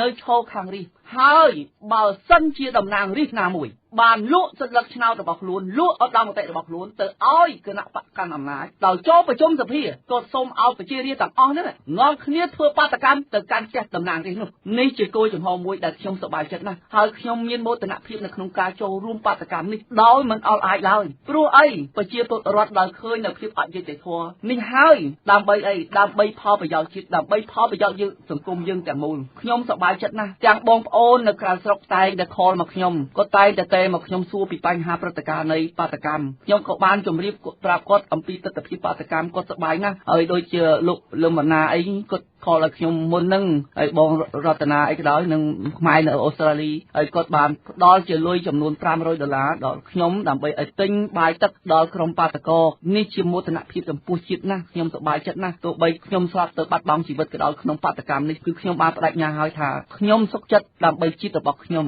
ទោះបីខ្ញុំស្លាប់ក៏ជាកិត្តិយសដែរធ្វើយ៉ាងណាឲ្យជាតិខ្ញុំរស់ខ្ញុំតែងតែចោទសួរថាតើមួយជីវិតរបស់ខ្ញុំបានធ្វើអ្វីខ្លះដើម្បីបំជាតិនឹងមាតុភូមិរបស់ខ្ញុំនៅពេលដែលខ្ញុំឃើញខ្មែរទាំងអស់ងើបឡើងខ្ញុំតែងតែបង្ហូរទឹកភ្នែកអាណិតជាតិខ្ញុំកូនខ្ញុំថាខ្ញុំជាឪគេតើខ្ញុំជាជាតិខ្មែរមួយរូបខ្ញុំបានធ្វើអ្វីចំពោះជាតិខ្ញុំហើយឬនៅបើមេដឹកនាំខ្ញុំពីមួយចំនួនទៅមួយចំនួនឃើញតែគិតតែប្រយោជន៍ផ្ទាល់ខ្លួនបំផ្លាញជាតិសោះឯងពូជជាតិឯងទឹកដីឯងមាតុភូមិរបស់ខ្លួនហើយខ្មែរមួយចំនួន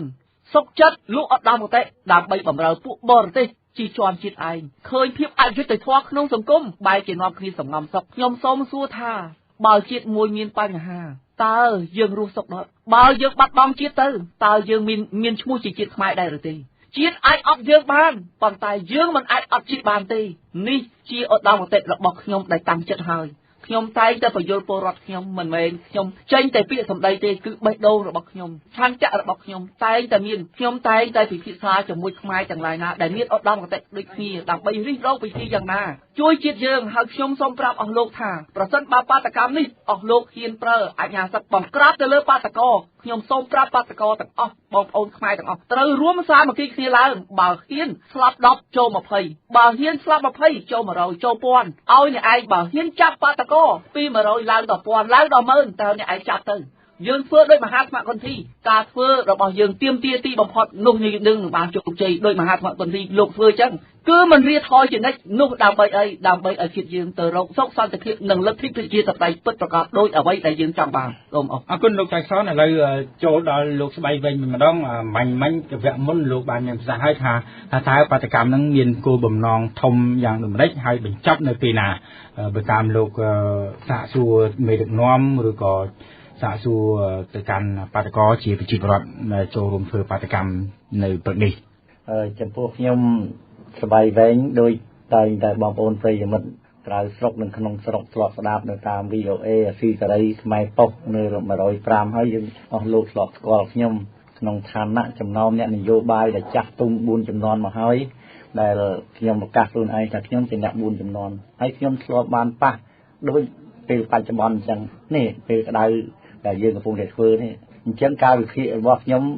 គិតថាជាបើយើងគិតថាភាគរយថាជាអាច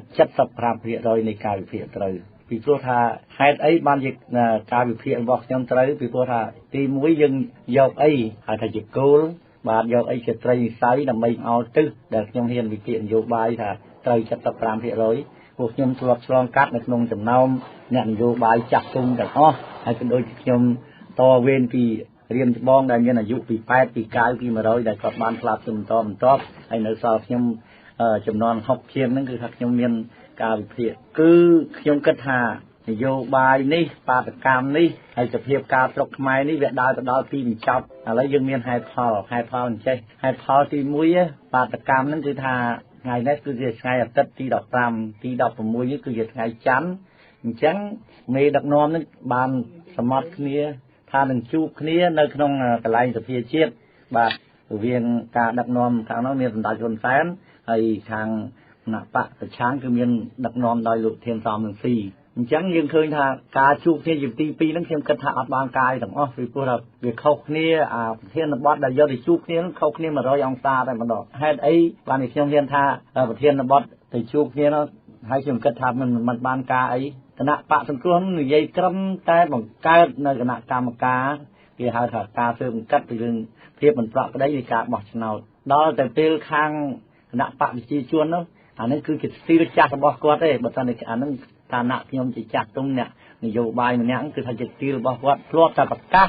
ลุยตะลำบอกกีให้สกัดโยแต่มันดองอันนั้นกิจสีไอ้ยืมมือใช้คือกดเงินกะโหลกันที่ทำเงินแต่คนนั่งการนาจุกเนี่ยไอ้ทั้งบอกคนจำมือตามซีสไลตามชุดไม้ฟอกยืมทองตามปอกรังไอ้ได้ VOA นึงทองคือทางจำเลยเจงมาโปร่งเนี่ยคือทางมีเรื่องไอ้ได้กายแต่จูเคลียอย่างเปรี้ยวคล้ายให้อันตรายใจมันร้องคือทางปีพวกเวประเทศนบอสในการจูเคลียนี่เป็นเขาเนี่ยมุ้ยคือเรื่องใหญ่วิจัยนายมุ้ยเทียบใหญ่ปีปัญหาเหมือนการตระกรรมการใหญ่ปีโกโจโบลุยจะลักษณะว่าจังเวียมันอาจจะรวยได้แต่เอาไว้ถ้าได้ยมเฮียนทาการวิพีบอกยมไตรจัตรปรำเพียโดยขนมฐานะโดยยมเจนเนี่ยบานทือครูนไอพ้องในขนมจันทร์เรามีโยบายให้ยมบานกระทาหรือไม่เกี่ยวเรื่องตอนไตรจอคือเขาว่าจำนวนศพแม่เราเนี่ยคบไล่ยมอายุ60 ใบเชียร์ให้เหมือนได้เคยเป็นนาดูเป็นนั้นเลยไอ้ยืมมือเคยตัดเพียกับพวกนักปาดกรรมได้กับกุ๊กมายืมโชว์มือแต่คือทัดตีเลี้ยนต้องหลอกโคตรดอฟาจักไอ้มันดองมันนึกถึงไงในโจรอไซน์ให้ไอ้ในเมียนไอ้เมาติดตีมุ้ยเมียนกาออกเซอร์มาติดพาไก่ลมเมาตะกรุษนะไก่ลมเมาตะได้ทำเมียนปัญหาไอ้บาดแวะมันโบงนึงฉันบอกยมส้มตาเนี่ยได้มาแวะมันโบงเนี่ยต่างลูกตาลูกยัยอ๋อลูกใส่ต่างขโมยอยู่ชวนไอ้ได้เฮียนเมาเนี่ยไปพวกทับเปียทับปาตะกรรมเคยกินด่าปลาลูกด่ารถกรอบนั่งเวรอง่ายมาให้ยืมมันดังหาปาตะกรรมนั่งปะไอ้หรือมือกับเมียนปัญหาเอาบทไอ้ในสมมติว่าปีพวกทับเจ้าเจงปีพวกคนเขานำมาไม้เป็นนักเคยท่าชีวิตคือเจกาปถอยบ่าคือท่าจังยมเวลมาเว้นอยู่ในการวิพีทำใบกับเฟลเอาไอ้เนี่ยยืงบองเอายืงแต่เวียดมันล้อในขนมปีนี้การได้จับนี่คือตีมุ้ยกลายเป็นปีการได้ไอ้นี่การวิพีมันไตรนี่นั่นคือรอไทยบ้าที่เมียนตีมุ้ยทำไมเมียนตีบังกราบอันนั้นคือไทยแต่ไทยจะเก็บถัดไตรตีบังกราบเมียนบันตักเมียนปลาลุ่ยอันนั้นคือเธอตามตัวรวงใบบาที่แต่ปัญไตจำกัดทางปาตกรรมนั้นคือทบานปราญญามาให้ปราญญาตั้งปีกิลุยลักษณะโดยในจ่าเฮงกฎบานจำเรียนจังหาอันเงินกับไอ้ของคือทางตรัมมาแต่ต่อไงนี่คือทางชีวิตนั่นคือทางดักพอกดังปีเป็นนะครับเมื่อจังมวยเนี่ยมันกราบมวยมันคลายคลับจำกัดทำต้องครัวปัจจุบันจุกใจให้กระตุ้มปีเนื้อตามอ๋อลูกไตรพองได้ทางการปาตกรรมบอกอย่างนี้คือทางเงินเงี้ยเราได้คือทางเติมมุกแล้วมันแม่นจีใบทั้งไงด้วยบุตรนี่เรื่องนึงเวียอย่างน้ำมวยนุพาอยู่อาจจวบนี่ให้เมียนฟืนตามแคบจีบต่อมันจวบจุ่มวิ่งพนมปิงแต่มันดองให้ก้าวหน้าเบื่อยืนเพื่อบานจุกจีแต่เบื่อยืนเงี้ยกล้อยอย่างนั้นยืนสลับแต่มันดองออกคุณมาเอาคนลูกสบายไปอะไรลูกให้ส้มสังเกตติจุ่มวิ่งยังติดเพียบจะใส่นี่เคยหาอะไรนี่สกายเดกากระพงแต่ยืนกระพงแต่ในยัยเนี่ย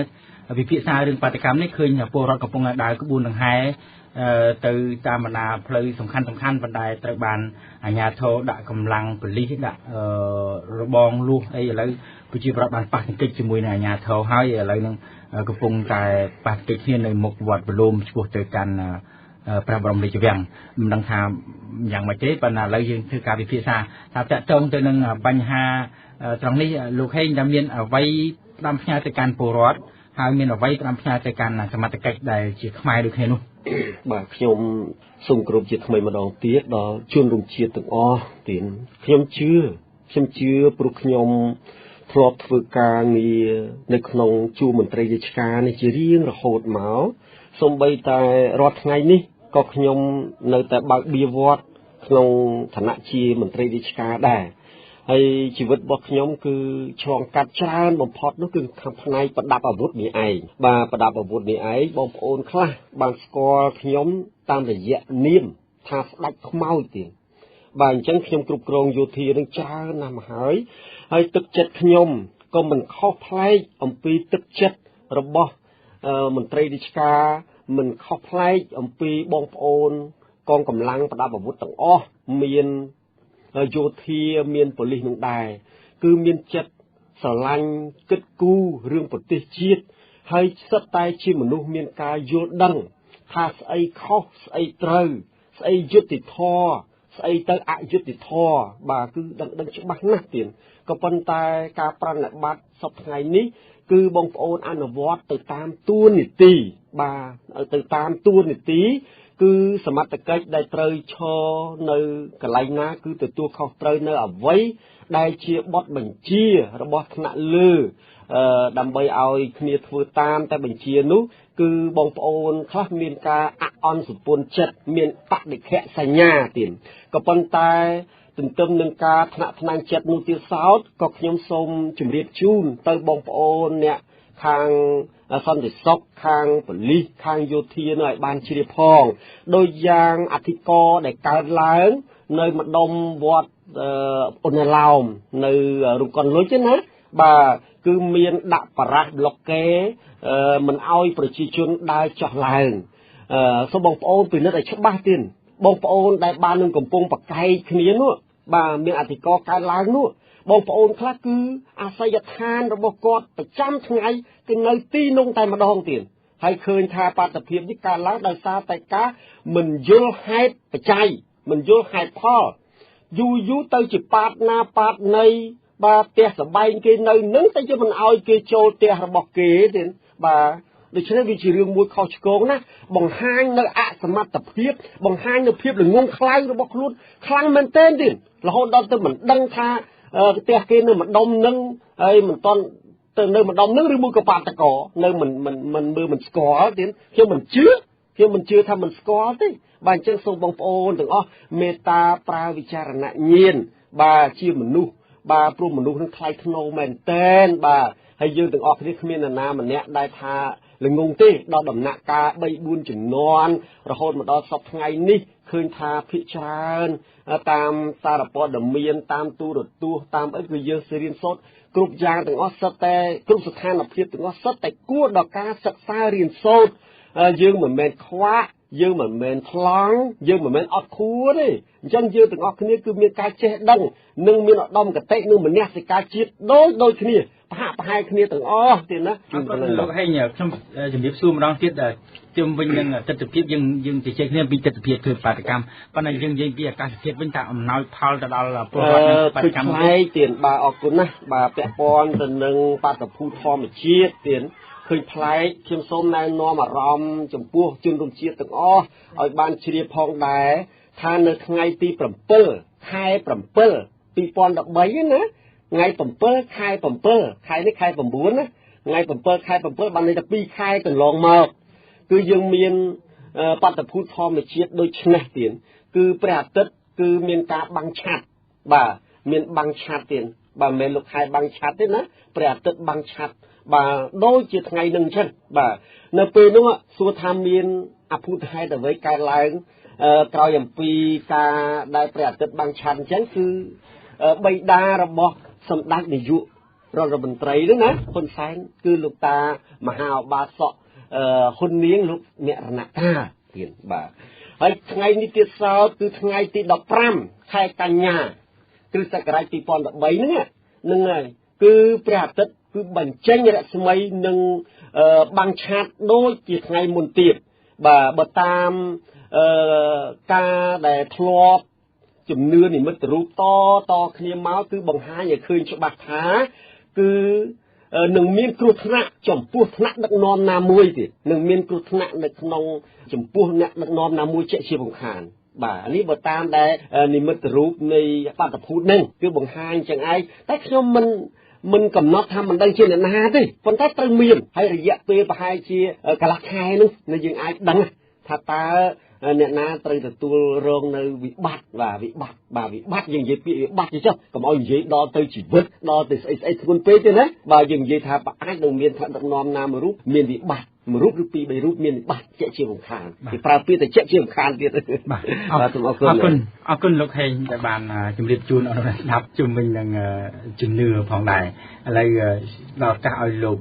mịch huấn chỉ bùa rọt mà bị sáng ở tây tại thì du thiên này không là bọc mai của phòng này trong lục chùm điệp chun ở đây làm thành trong thì làการเพิ่มหาปฏิกรรมในไทยนี่ถ้าตาโฟร์ดในอ่างในจริงมาโจรวมนั่งในแต่ปตแต่เทียบหรือมูอย่างไม่จัดบอกว่าจีบใส่ในศกอ่างนั่งคือหนึ่งของใครกระดานั่นคือทำเจาะนั่งให้คือจีเจาะเจนโจรบอกจุนันเตาไปยุ่นเขาฉบับบาสมเจนเนี่ยสมสังเกตติดใบสาบเป็นเรียยืนจึงกรุบบองปอุนต่างจิตรีมิดในบานสดับตามที่หักทานก็ได้เกิดตามกำปงฟื้นดำนาก็ได้หรือปงปาตกอกำปงแต่ปาตกรรมก็ได้ดิฉันเองขยมเจียปรอดขมายจีจนจิตขมายมันเนี่ยเชียงเคยติดพิษเจ็ดสดายในศกอ่างหนึ่งศกกอทุมฉันจะในบอกจีปรอดขมายการแต่เมียนปุกกันจรูดกันแต่คลางลางหนึ่งบนตอฟื้นดำนาบนตอเปียคือหลักดูគ្នាหรือมวยคลาโกบานมูประจำในที่เรียนประเจตไตหนึ่งความโตลูกประเทศในคณะปะสงคุจิตอย่างออกนี่เชียงขยมจีปรอดขมายเบ็ดดงบอกขมายซุมท่าพระดักญาหนึ่งกาเปียนึกหลึกที่ไปเชื่อตะไตสลายผูกปากคราวสนามพอดอลบอกว่าโกนาเนี่ยเนื่องมาพายใบตัวลาจับตกเพกีโปรมเปลี่ยนสบายเนี่ยแต่ตัวโยนหลึกที่ไปเชื่อตะไตสลายผูกปากนี้พวกยืนยังจะปรอดขมายจะเรียกขมายในคราวมันลบเปลี่ยนมหาสัตว์ในรมเก่าไปยืนขยมนี่หนึ่งนอมขนี้เรียกซาเนื้อเกตเนียมเรียกซาเนื้อสนามพอในปะโกนาหรือบ่ไปเชื่อปรอดขมายยืนเจียบใบดาไอกระดิจิตเอาขมายยืนชุบใบที่นี่ในจักรโตเพียกีนู้สุดรุมลุดในพลึงสังเกตเอาขมายในรบสันติเพียบโดยปลายสลักหนาวฉันมองโอนยืนสับไงนี่มีแต่กาบอชนาวแต่ตามจังใบริสลาปกาตีดังใบศกสันติเพียบคือมีได้โรเรื่องหนึ่งโอกันน้องกัดกรองดูขณะปะยังขยมเจียปรอดขมายสนมโปจะดอลอัญญาโธหนึ่งสมัติกัจช่วยปุ่นลี้สมัติกัจกองริกอาวุธหักกระทรวงกาปีจีดหนึ่งกระทรวงมหาเตยจีดส้มถือเจอตามมหาเตยจีดในฉบับในรัฐธรรมนูญกรมถือในยุบายเจอตามคณะปักในมวยหนุ่มเอียงพลิกคล้วนเจียสมัติกัจจีดนโกบาจีดจีกองริกอาวุธหักจีดกองรถริกอาวุธหักกาปีจีดจังจีดได้มีโรงครัวโรงตกลูกเตอกาปียุงลูกมันอาจฟื้นอ่อมปืนหังซาโยเดมองเฉาะยกให้โยแต่รุ่งแต่ดาวลอยไปเกี่ยวปรอดได้ถือปาตะกอสโลตรองนูตีจังสนมอ่อมวอให้อ่อมวอตีดขยมกดรอดกันอาวุธโดยลูกได้ขยมทะเลาะกาปีจีดได้ขยมทะเลาะโยมันถุงแป้งขอบโดยลูกได้ตายลูกมันบานไปโลกขนมสมอพุ่งเลยขยมตีตายขยมมีอดองกระเตะแบบโดนจีดสลายจิตขยมสระตึกเนยนักแต่คือจิตขยมโรงครูนี่จังอะไรนี้ในโรงครูได้เอาไว้ที่พอดติดเรื่องสังเกตให้แต่ลูกลูกเนี่ยโอ้กับน้องกัดกร้องเอาไปเจอปรอดเนี่ยเพลาดแต่พอดให้เนี่ยเนื้อเอาไว้ที่คือเพลาจัดเศรษฐกิจนี่จีบเพียบบอกไปเจอปรอดจังองวอให้องวอตีดจังขมายขนมสระเงือบลายให้ส่งขมายเนี่ยไอ้นี่สมมติช่วยดอลขมายขนมสระดำใบช่วยเคลียร์ตัวเองจะบอกนั่งข้างขนมก็ช่วยกระดาษข้างกระดาษก็ช่วยขนมยืงจีบขมายแต่ออกนี้เระซาเกตยุขมายมันเอาทีมเท่าหน้ามวยบอมพลานขมายต่อตีดีเอาคุณลูกมีหุ้นอะไรนี่ตลอดการที่จงกล่าวเอาลูกใจซอนชุมเป็นยังปฏิกรรมนี่ถ้าตาปฏิกรรมนี่นึกเป็นจบได้หรือเกตามการกรุงตุกหรือก็ตามเอาไว้ได้กำหนดโดยรัฐบาลจังเจ้าบาลคุณสันตามตัดเพียในปาตกรรมในขยมคืนหาปาตกรรมนี้ปัจจุบันอาจเป็นจอบบานที่ดอรับนะปุ่มมีนเรายุติธรรมเอาไปชิชนผู้ไปชิชนตัดกัดได้กฎหมายนี้คือดำใบเรายุติธรรมคือกฎบานแต่ใส่ในขนมน้องปิศาจกฎหามีนยุติธรรมตึกมีนสันติเพียบบางมีนยุติธรรมคือมีนสันติเพียบตีจังกฎมาเตรียมเตี้ยไว้คือเอาประกาศคณะกรรมการจำรองมวยดำใบไฟเรายุติธรรมเอากฎดอรับนะโกโจบอดรับนะรัฐบิบาลจำเตี้ยนั่นมันโรคยุติธรรมไอ้ก็ตีคือไปเชียร์ปรอดมันไอ้บรรจบในปาตการโนตีหายกลุ่มลูกเปรใน រូបភាពនៃការបង្ក្រាបបាតកម្មហើយថាបានជោគជ័យមិនមែនដូចឆ្នាំ1998ទេលោកក៏ជាប្រទេសមួយដែលជាប់ជាសមាជិករបស់ ICC បើសិនជាលោកហ៊ានប្រើរូបភាពនៃការបង្ក្រាបបាតកម្មដោយប្រើបាតកម្មបង្ក្រាបបាតកម្មដោយប្រើពាក្យថាបន្លាមុតយកបន្លាជួសនោះគឺជាថ្ងៃអន្សាររបស់លោកដែរនេះខ្ញុំសូមប្រាប់លោកនៃទស្សនវិជ្ជានៃប្រជាជននិងទឹកចិត្តរបស់ប្រជាពលរដ្ឋដែលកំពុងចូលរួមនៅក្នុងបាតកម្មនោះទី2ខ្ញុំសូមទូលទៅប្រាប់មហាក្សត្រសូមព្រះអង្គផ្អាកនៃការកោះប្រជុំសភាដោយពជាពេលនៃការប្រជុំសភានេះបានពួកមិនមែនអាស្រ័យលើកច្បាប់ដាក់នៅរដ្ឋធម្មនុញ្ញ60ថ្ងៃយ៉ាងយូរនោះទេពួកឯកភាពជាតិមិនតមានឯកភាពទេកាលណា60ថ្ងៃយ៉ាងយូរលុះត្រាតែជាតិយើងមានឯកភាពអញ្ចឹងយើងរកលក្ខណៈឯកភាពឲ្យជាតិសិនទី2ព្រះអង្គត្រូវតែរកយុត្តិធម៌ឲ្យរាជខ្មែរមិនថារាជនៅក្នុងខាងណាទេរាជនៅក្នុងបកប្រឆាំងក្តីនៅក្នុងបកប្រជាជនក្តីសុទ្ធតែជាជាតិខ្មែរទាំងអស់ទី3ស្ថាប័នរាជបល្ល័ង្កព្រះអង្គអាចគង់បានអាស្រ័យដោយមានជាតិតែបើជាតិគ្មានហើយទេស្ថាប័នរាជបល្ល័ង្កក៏មិនអាចគង់វង្សបានដែរដូច្នេះខ្ញុំសូមទូលឲ្យព្រះអង្គដោះស្រាយរកយុត្តិធម៌ឲ្យរាជខ្មែរក្នុងសន្តិវិធីហើយគង់ជាអាញាកដារបស់ជាតិចឹងរកវិធីយ៉ាងណាព្រះអង្គរកវិធីណាដើម្បីឲ្យជាតិយើងមានលក្ខណៈឯកភាពសិនទើបព្រះអង្គកោះប្រជុំសភាជាក្រោយចំណុចមួយទៀតខ្ញុំសូមអំពាវនាវដល់កងទ័ពកងប្រដាប់អាវុធទាំងអស់ដែលគេដាក់មកសូមអស់លោកត្រូវយល់ថាកុំធ្វើអ្វីតាមអ្នកដឹកនាំបញ្ជាអីសោះព្រោះបើលោកធ្វើលោកក៏ជាកូនអុករបស់អ្នកដឹកនាំដើម្បីការពារអំណាចរបស់អស់លោកនឹងតែប្រមាណអ្នកទេសួរមកដល់ពេលនេះតើលោកមានពិចារណាទេកូនប្រពន្ធរបស់លោកមានលុយប្រមាណហើយសម្រាប់ឲ្យកូនរៀនលោកគិតមើលតើបើកភ្នែកឡើងតើលោកត្រូវចំណាយលុយប្រមាណដើម្បីឲ្យកូនទៅរៀនលោកមានពិចារណាទេតើប្រាក់ខែរបស់លោករាល់ថ្ងៃនេះអាចចិញ្ចឹមខ្លួនបានទេលោករាល់ថ្ងៃមិនខុសពីខ្ញុំទេសុទ្ធតែគឺជាកញ្ចាស់របស់អ្នកដឹកនាំតែប្រមាណអ្នកដែលគេខ្លាយទៅជាមហាសេដ្ឋីអស់ហើយដូច្នេះយើងឈប់ល្មមចែកបោកអ្នកដឹកនាំនឹងអស់ហើយអ្នកទាំងនោះទៀតមួយទៀតខ្ញុំសូមអំពាវនាវថាបើលោកសម្លាប់ជាតិខ្មែរថ្ងៃក្រោយយួនបានជោគជ័យលោកគុំសង្ឃឹមថាសមត្ថកិច្ចដូចជាប៉ូលីសនគរបាលយួនឲ្យធ្វើការឲ្យសោះនេះជារូបភាពជាក់ស្ដែងនៅប្រទេសកម្ពុជានៅខ្មែរកម្ពុជាក្រោមគឺយួនមិនអនុញ្ញាតឲ្យធ្វើទេប៉ូលីសនិងទាហានដូច្នេះលោកត្រូវពិចារណាឡើងវិញលោកមិនត្រូវធ្វើនយោបាយឬលោកមិនត្រូវសម្លាប់ជាតិឯងដើម្បីការពារពួកជនអន្តោប្រវេសន៍ឬជនជាតិយួននៅក្នុងទឹកដីរបស់ខ្មែរយើងទេព្រោះអ្នកដឹកនាំសពថ្ងៃគេកំពុងតែធ្វើនយោបាយដើម្បីកំទេចជាតិសាសន៍ឯងហើយការពារពួកជនអន្តោប្រវេសន៍យួនដែលរស់នៅលើទឹកដីខ្មែរដូច្នេះខ្ញុំសូមអំពាវនាវហើយអំពាវនាវទៀតសូមឲ្យអស់លោកទាំងអស់ដោះស្រាយដោយសន្តិវិធីអហិង្សាធ្វើយ៉ាងណាដើម្បីរកឯកភាពជាតិឲ្យបាននោះខ្ញុំជឿថាបាតកម្មនោះនឹងអាចបញ្ចប់ប៉ុន្តែបើសិនជាលោកប្រើរូបភាពអំពើហិង្សាហើយមិនដោះស្រាយនៃសំណុំពររបស់ប្រជាពលរដ្ឋដោយស្វែងឲ្យបង្កើតគណៈកម្មការចម្រុះរកយុត្តិធម៌ឲ្យគាត់នោះទេខ្ញុំសង្ឃឹមថាបាតកម្មនោះមិនអាចបញ្ចប់បានឡើយអរគុណណាស់ដោយសារតែពេលវេលាយើងដល់ទីកំណត់ហើយសូមបញ្ចប់ការវិភាសាត្រឹមប៉ុណ្ណេះសន្យាថានឹងធ្វើការវិភាសានៅព្រឹត្តិការណ៍ថ្មីបន្ថែមទៀតជុំវិញនឹងការធ្វើមហាបាតកម្មជាលើកទី2ដែលដឹកនាំដោយលោកសំរងស៊ីនិងលោកកឹមសុខាបាទនៅពេលនេះខ្ញុំបាទសូមអរគុណចំពោះអស់លោកស្រីនៅតាមបណ្ដាប្រទេសនានានៅលើពិភពលោកដែលបានយកចិត្តទុកដាក់ជួយជាថវិកាឬក៏ជួយជាស្មារតីជូនមកដល់គណៈបកសង្គ្រោះជាតិតាមរយៈក្រុមការងារវិទ្យុខ្មែរប៉ុស្តិ៍ក្តីតាមរយៈអ្នកបញ្ជូនទឹកប្រាក់ទៅកាន់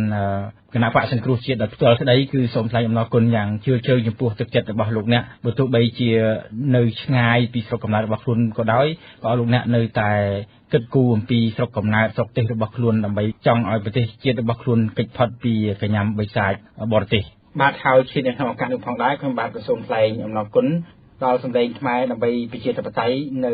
រដ្ឋតាកូម៉ាតំណាងដោយអ្នកស្រីមុំង៉ែតដែលបានរៃអង្គាសសប្បុរសជនខ្មែរចំនួន22រូបបានទឹកប្រាក់ចំនួន$1070ក្នុងនោះចែកទៅគណៈបកសង្គ្រោះជាតិ ទឹកប្រាក់ចំនួន$770និង$200ទៀតផ្ដល់ទៅឲ្យក្រុមគ្រួសារសពយុវជនភូមិសំអាងដែលបានគ្រោះថ្នាក់នៅក្នុងការឃោសនារោគសម្លេងឆ្នោតរបស់គណៈបកសង្គ្រោះជាតិហើយ$100ទៀតសម្រាប់វិទ្យុខ្មែរប៉ុស្តិ៍បាទហើយជាក្នុងការនោះផងដែរវិទ្យុខ្មែរប៉ុស្តិ៍ក៏សូមអភ័យទោសចំពោះអស់លោកអ្នកដែលបានអញ្ជើញចូលរួមជាថវិកាបានចំនួនជាង$1000ហើយវិទ្យុខ្មែរប៉ុស្តិ៍សូមអធិស្ឋានមិនបានអានឈ្មោះអស់លោកអ្នកដែលបានផ្ញើមកឲ្យបានគ្រប់គ្នាទេគឺគ្រាន់តែអានតំណាងមួយរូបតែប៉ុណ្ណោះពីព្រោះថាកន្លងមកមានអ្នកស្ដាប់មិនចូលចិត្តនៃការស្ដាប់ការថ្លែងអំណរគុណដោយសារតែពួកគាត់ចង់ទុកម៉ោងហ្នឹងផ្សាយនៅព័ត៌មានស្ដាប់ព្រឹត្តិការណ៍នយោបាយនៅក្នុងប្រទេសកម្ពុជាបាទនៅពេលនេះខ្ញុំសូមអភ័យទោសនិងសូមអរគុណសូមជម្រាបលា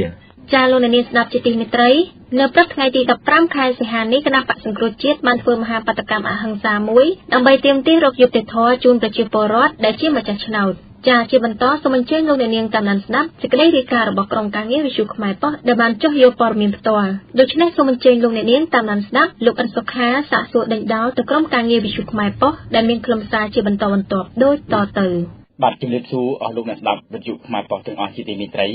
នៅក្នុងការផ្សាយរបស់វិទ្យុខ្មែរប៉ុស្តិ៍នៅថ្ងៃនេះបានរៀបចំកម្មវិធីផ្សាយពិសេសមួយដោយលើកយកនៅមហាបាតកម្មរបស់គណៈបក្សសង្គ្រោះជាតិយកមកជម្រាបជូនអស់លោកអ្នកស្ដាប់ថាតើមហាបាតកម្មជាលើកទី2របស់គណៈបក្សសង្គ្រោះជាតិដែលមានប្រជាពលរដ្ឋមកពីតាមបណ្ដាខេត្តក្រុងមួយចំនួនមកធ្វើបាតកម្មនៅក្នុងទីក្រុងភ្នំពេញមានលក្ខណៈបែបណានោះដូច្នេះសូមអញ្ជើញលោកអ្នកនាងតាមដានការសាកសួរដេញដោលពីខ្ញុំបាទអិនសុខាទៅកាន់អ្នកយកព័ត៌មានរបស់វិទ្យុខ្មែរប៉ុស្តិ៍ចំនួន2រូបគឺលោកពេជ្រសវណ្ណនិងលោកសវណ្ណរិទ្ធីឥឡូវនេះបើតាមសេចក្តីរាយការណ៍ពីលោកពេជ្រសវណ្ណដែលតាមដានការដង្ហែក្បួនរបស់លោកសំរងស៊ីចេញពីចង្រៃក្រោមឆ្ពោះមកទីលានប្រជាធិបតេយ្យឃើញថារបងបលាលួសបានដាក់ព័ទ្ធជុំវិញនៅតាមដងផ្លូវសាធារណៈចង់ដឹងថាតើរបងលួសព័ទ្ធជុំវិញនៅលើផ្លូវសាធារណៈនៅចំណុចណាហើយប្រជាពលរដ្ឋដែលគ្រងនឹងដង្ហែក្បួនបាតកម្មនោះចេញទៅច្រកណានោះសូមអញ្ជើញលោកនាងទៅតាមដានស្ដាប់ការសាកសួរដេញដោលពីខ្ញុំបាទអិនសុខាទៅលោកពេជ្រសវណ្ណដែលមានជាបន្តបន្ទាប់ដូចតទៅបាទខ្ញុំសូមជម្រាបសួរលោកពេជ្រសវណ្ណជំរាបសួរលោកអិនសុខាបាទខ្ញុំសូមឲ្យលោកធ្វើសេចក្តីរាយការណ៍ទាក់ទងទៅនឹងដង្ហែក្បួនរបស់លោកសំរងស៊ីចេញពីចក្រក្រោមឆ្ពោះទៅកាន់ប្រជាធិបតេយ្យថាតើប្រជាពលរដ្ឋមានចំនួនប្រមាណហើយអាជ្ញាធរមានបានធ្វើការរាំងស្ទប់អីទេបាទអានេះខ្ញុំកំពុងតែធ្វើដំណើរពីតាការធំគណៈបក្សសង្គ្រោះជាតិនៅខាងលើឥឡូវនេះប្រជាពលរដ្ឋក៏ដូចជាក្រុមយុវជនជីវនារីដែលមានចិត្តឲ្យក្លាហានបានធ្វើដំណើរឈ្មោះទៅជាប្រជាធិបតេយ្យហើយមានប្រជាពលរដ្ឋយ៉ាងច្រើនមិនអាចចារបានទេបាទប៉ុន្តែផ្នែកអាជ្ញាធរតើមានការរាំងស្ទប់ឬក៏មានដាក់បលាលួសអីទេចំពោះអាជ្ញាធរដែលក្រុមបកកយើងដែលចេញដំណើរពីគណៈបក្សសង្គ្រោះជាតិមិនមានអ្វីមករាំងទេប៉ុន្តែនៅស្ថានភាពឃើញថាកម្លាំងមានសមត្ថកិច្ចចម្រុះមានច្រើនរយនាក់បានដាក់បលាលួសទីជនយ៉ាងទៅហើយទីបំផុតនៅស្ថានភាពគាត់មិនឲ្យបងបកកយើងឆ្លងកាត់បាទប៉ុន្តែបាតកោដែលដឹកនាំដោយលោកប្រធានសំរងស៊ីនឹងបានធ្វើដំណើរកំពុងតែធ្វើដំណើរដល់ណាហើយឥឡូវនេះក្រុមបកកកំពុងតែធ្វើដំណើរទៅដល់ស្ថានភាពហើយបាទកំពុងតែធ្វើដំណើរយ៉ាងទូកញ្ចោដល់នេះនាំទៅដល់ចាស់តាំងនិងក្រុមយុវជនដែលមកទៅឃើញដល់ភាពខ្វះខាតដល់ដូចក្រុមកម្មសម្រាប់លោកអមាញ់មិញបានលើកឡើងអំពីបលាលួសនៅជាអាកាសច្បារអំពៅហ្នឹងថាតើប្រជាពលរដ្ឋក្បួនដង្ហែហ្នឹងអាចទៅរួចទេបើមានបលាលួសអញ្ចឹងខ្ញុំថារបស់ខ្ញុំថាឃើញថាបលាលួសនេះគេដាក់ច្រើនសង្កាត់ណាមិនអាចពលរដ្ឋដែលមានដៃតែមិនអាចឆ្លងកាត់បានទេតែប៉ុន្តែនៅពេលទៅដល់បហាក្បួនចឹងបង្វែរទៅតាមផ្លូវតែទៅតាមទៅបាទនៅក្នុងការហែកក្បួនហ្នឹងតើលោកសំរងស៊ីបានថ្លែងទៅកាន់អ្នកគ្រប់គ្រងយ៉ាងដូចម្តេចដែរបាទលោកសំរងស៊ីមិនទាន់ឃើញមានវត្តមានថាបាទឃើញទៅចំនួនបាតកោនិងក្រុមយុវជនបាទប្រហែលលោកអាចបានប្រមាណមកប្រហែលជាប្រហែលអ្នកចេញពីចក្រក្រោមហ្នឹងនៅក្នុងនោះមានលោកបកាយមានលោកតុងចាប់ព្រះរាជាណាចក្រកម្ពុជាក៏ដូចជាតុងគណៈបកហើយបានមានសរសេរបដាថាមានសន្តិភាពសរសេរថាតើសម្លេងឆ្នោតចំនៅណាហើយមានតែកិច្ចការទៀតបាទលោកមានបានសាកសួរអំពីប្រជាប្រដ្ឋដែលចូលរួមឬក៏ប្រសងនឹងថាតើគាត់ចូលរួមនឹងដោយទឹកចិត្តឬក៏យ៉ាងដូចបែបដែរលោកមានបានសាកសួរទេតាមការរបស់ខ្ញុំឃើញថាប្រជាពលរដ្ឋទាំងប្រុសទាំងស្រីជាពិសេសយុវជនដែលបានចូលរួមនេះមិនមានអ្នកណាចាប់បង្ខំទេគឺដោយទឹកចិត្តសាហាវជាតិក្លាហានច ង់ផ្លាស់ប្ដូរមានរំហើយក្រុមយុវជនបានតែជាងជំនាញនៅពាក្យថាដូសូមឲ្យលោកនាយករដ្ឋមន្ត្រីហ៊ុនសែនចុះចេញពីអំណាចទៅបាទប្រជាប្រដ្ឋនិងយុវជនលោកសង្កេតមើលថាមកពីទីណាខ្លះឬក៏នៅក្នុងភ្នំពេញតែម្ដងតាមការកំណត់ពីប្រជាពលរដ្ឋនេះគឺជាការនៅទីក្រុងភ្នំពេញតែពួកកញ្ជ្រោលទឹកយុវជនជានិស្សិតជាយុវជនកំពុងតែធ្វើដំណើរហើយមកតាមបណ្ដាខេត្តមានចំនួនតិចតួចទេប៉ុន្តែប្រជាពលរដ្ឋនៅតាមបណ្ដាខេត្តបានជិះឡានទៅមុនហើយបាទក្បួនដង្ហែនោះឆ្ពោះទៅកាន់ទីលានប្រជាធិបតេយ្យថាតើមានគម្រោងដង្ហែទៅតាមផ្លូវណាទៀតទេបើតាមលោកសាកសួរតាមជំនាញដំណងគឺគណៈបព្វជិតចង់ធ្វើដំណើរគឺកម្រងទៅទីលានប្រជាធិបតេយ្យនៅពេលដែលជួបជុំគ្នាហើយមានផែនការទៅកន្លែងណាផ្សេងៗបាទលោកពេជ្រវណ្ណមានអ្វីបន្ថែមពីចុងក្រោយច្បាស់បាទខ្ញុំសូមថាជួយឲ្យបងប្អូនអ្នកតាក្នុងការអបជាថាប្រជាពលរដ្ឋខ្ញុំតែមានការឡើងដល់អត់ការនេះតែមិនណាក៏បានតែបានចូលរួមមកហើយតែបានចូលរួមព្រោះតែហើយក្បួនបានកម្មនេះខ្ញុំបដលកូនទាំងច្បាស់អំពើការហត្ថកម្មការនោះឃើញថាមានអ្នកកម្លាំងមានសមត្ថកិច្ចជាច្រើនបានខលហើយតាមមានបានបលាដូចជាច្រើនដំណើរហើយប្រជាពលរដ្ឋតែដូចតែកុំទៅកំណត់ខាងឯងខាងដល់ពលរដ្ឋធ្វើដំណើររបស់ប្រជាពលរដ្ឋបាទប៉ុន្តែឥឡូវនេះប្រជាពលរដ្ឋអាចទៅមុខបានទេបើមានបន្លាលួសអញ្ចឹងប្រជាពលរដ្ឋបានធ្វើការផ្ញើនៅក្នុងក្រុមចូលទៅតាមផ្លូវការស្រីមួយធ្វើទៅទីខាងចក្រសាយបាទអរគុណថានៅផ្លូវចូលកំដាក់ធ្វើតាមទីខាងកាមនត្រូវបានបិទចាត់ត្រូវបានបិទចាត់ចែងxongមិនមាន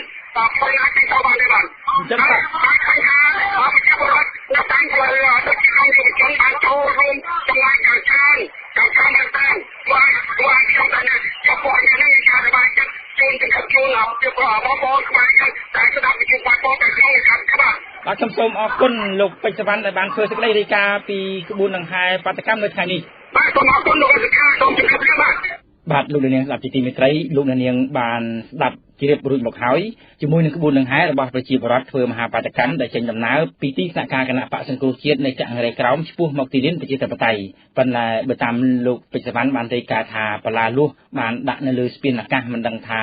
តើប្រជាពលរដ្ឋជិះទៅតាមផ្លូវណាឬក៏មានការប្រទាញបន្ទងយ៉ាងណាទេនៅពេលនេះដូច្នេះយើងងាកទៅលោកសវណ្ណធីវិញម្ដងដែលលោកសវណ្ណធីកំពុងតែឃ្លាំមើលក្បួនដង្ហែរបស់គណៈបក្សសង្គ្រោះជាតិនៅទីស្នាក់ការនៅក្នុងខណ្ឌទូកោកដែលអតីតគណៈបក្សសិទ្ធិមនុស្សដែលដឹកនាំដោយលោកតំសុខាថាតើក្បួនដង្ហែនេះមានបញ្ហាអ្វីខ្លះសូមអញ្ជើញលោកនាងតាមដានស្ដាប់ការសាកសួរដេញដោលពីខ្ញុំទៅលោកសវណ្ណធីបាទសូមជម្រាបសួរលោកសវណ្ណធីបាទសូមជម្រាបសួរលោកអធិការបាទនៅព្រឹកនេះលោកបានឃ្លាំមើលដង្ហែក្បួនធ្វើបាតកម្មដែលចេញដំណើរពីទីស្នាក់ការគណៈបក្សសង្គ្រោះជាតិនៅខណ្ឌទូកោកអតីតគណៈបក្សសិទ្ធិមនុស្សថាតើក្បួនដង្ហែនេះ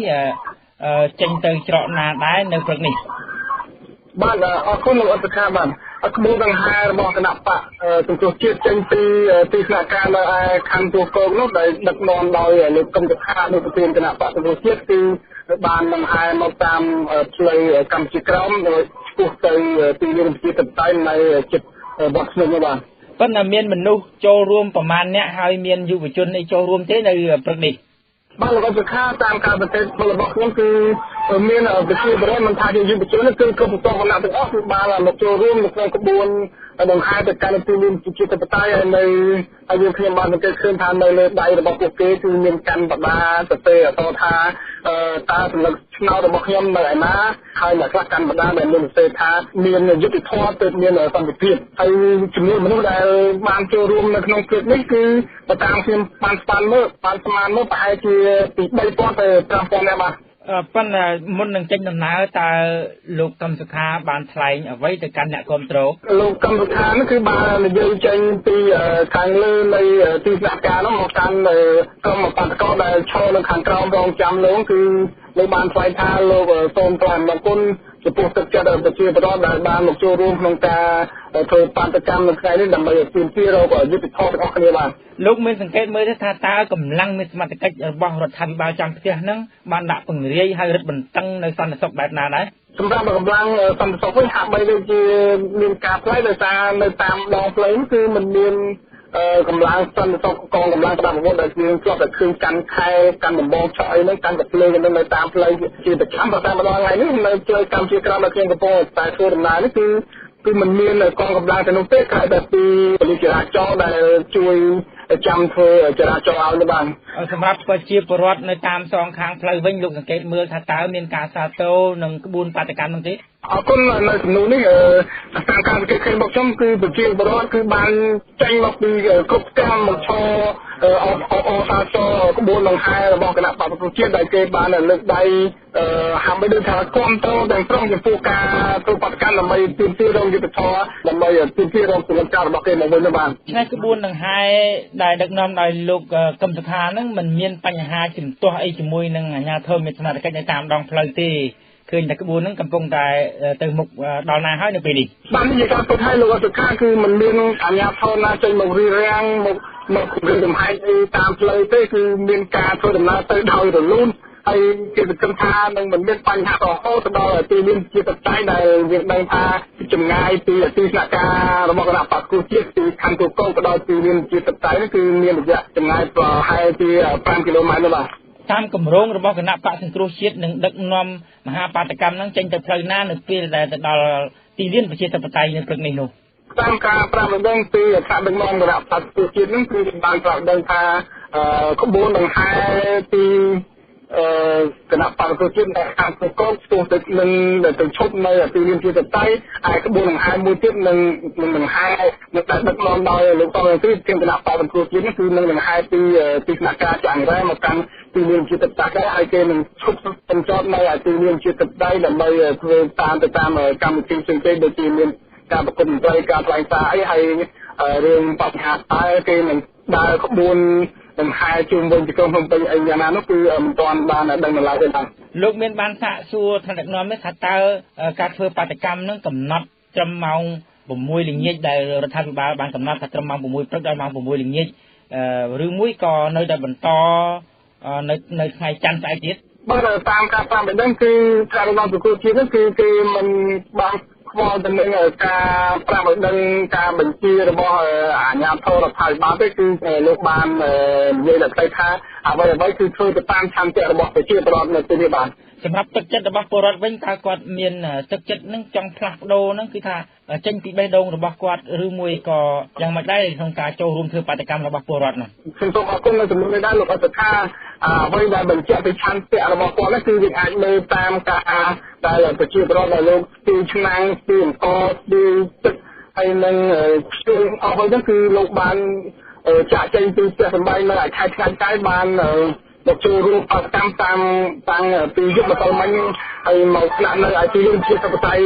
នេះបន្តបញ្ជាក់ឃើញថាទឹកចិត្តរបស់ពួកគាត់គឺមានការផ្ទុះបញ្ចូលក្នុងការចូលរួមធ្វើបាតកម្មជាមួយនឹងគណៈបកសង្គ្រោះជាតិបាទសម្រាប់ម្ហូបអាហារដូចជាបាយទឹកបាយកញ្ចប់អីហ្នឹងតើពួកគាត់នឹងបានមកពីណានៅពេលដែលធ្វើបាតកម្មមួយថ្ងៃវល់ល្ងាចឬក៏ឆ្លងដល់ជប់ទៀតនោះបាទនេះបើតាមការឲ្យដឹងពីអ្នករៀបចំនៅឯទីរបស់គណៈបកសង្គ្រោះជាតិនៅឯទីលានជាតតៃកាលពីម្សិលមិញនេះគឺពួកគាត់បានប្រាប់ខ្ញុំថារឿងបញ្ហាបាយទឹកនេះគឺមិនមែនជាបញ្ហាកង្វល់ទេតែមិនឲ្យតែទឹកចិត្តរបស់ប្រជាពលរដ្ឋគឺមានទឹកចិត្តចូលរួមក្នុងជាមួយនឹងបាតកម្មដែលដឹកនាំដោយគណៈបព្វជិជាតិដើម្បីស្វែងរកយុត្តិធម៌នោះគឺគណៈបព្វជិជាតិនឹងឧបត្ថម្ភដោយមិនមានបញ្ហាទេបាទសំណួរចុងក្រោយមួយទៀតថាតើការចូលរួមធ្វើមហាបាតកម្មហ្នឹងលោកមើលថាភាគច្រើនប្រជាពលរដ្ឋចេញពីប្រភពណានិយាយចំទៅអ្នកដែលភាគច្រើនគឺខ្ញុំតាមការសង្កេតរបស់ខ្ញុំចេញពីកសិករនិងកម្មករនេះជាការសង្កេតរបស់ខ្ញុំបាទខ្ញុំសូមអរគុណលោកសវណ្ណធី សង្ឃឹមថាលោកនឹងធ្វើសេចក្តីរាយការណ៍នៅពេលដែលមានព្រឹត្តិការណ៍ផ្សេងអ្វីដែលកើតឡើងថ្មីៗជម្រាបជូនដល់អ្នកស្ដាប់បន្ថែមទៀតបាទខ្ញុំសូមអរគុណលោកអន្តរកម្មបាទលោកនាងស្ដាប់ជាទីមេត្រីនៅពេលនេះលោកពេជ្រសវណ្ណមានព័ត៌មានបន្ថែមទៀតហើយថាតើចង់ដឹងថា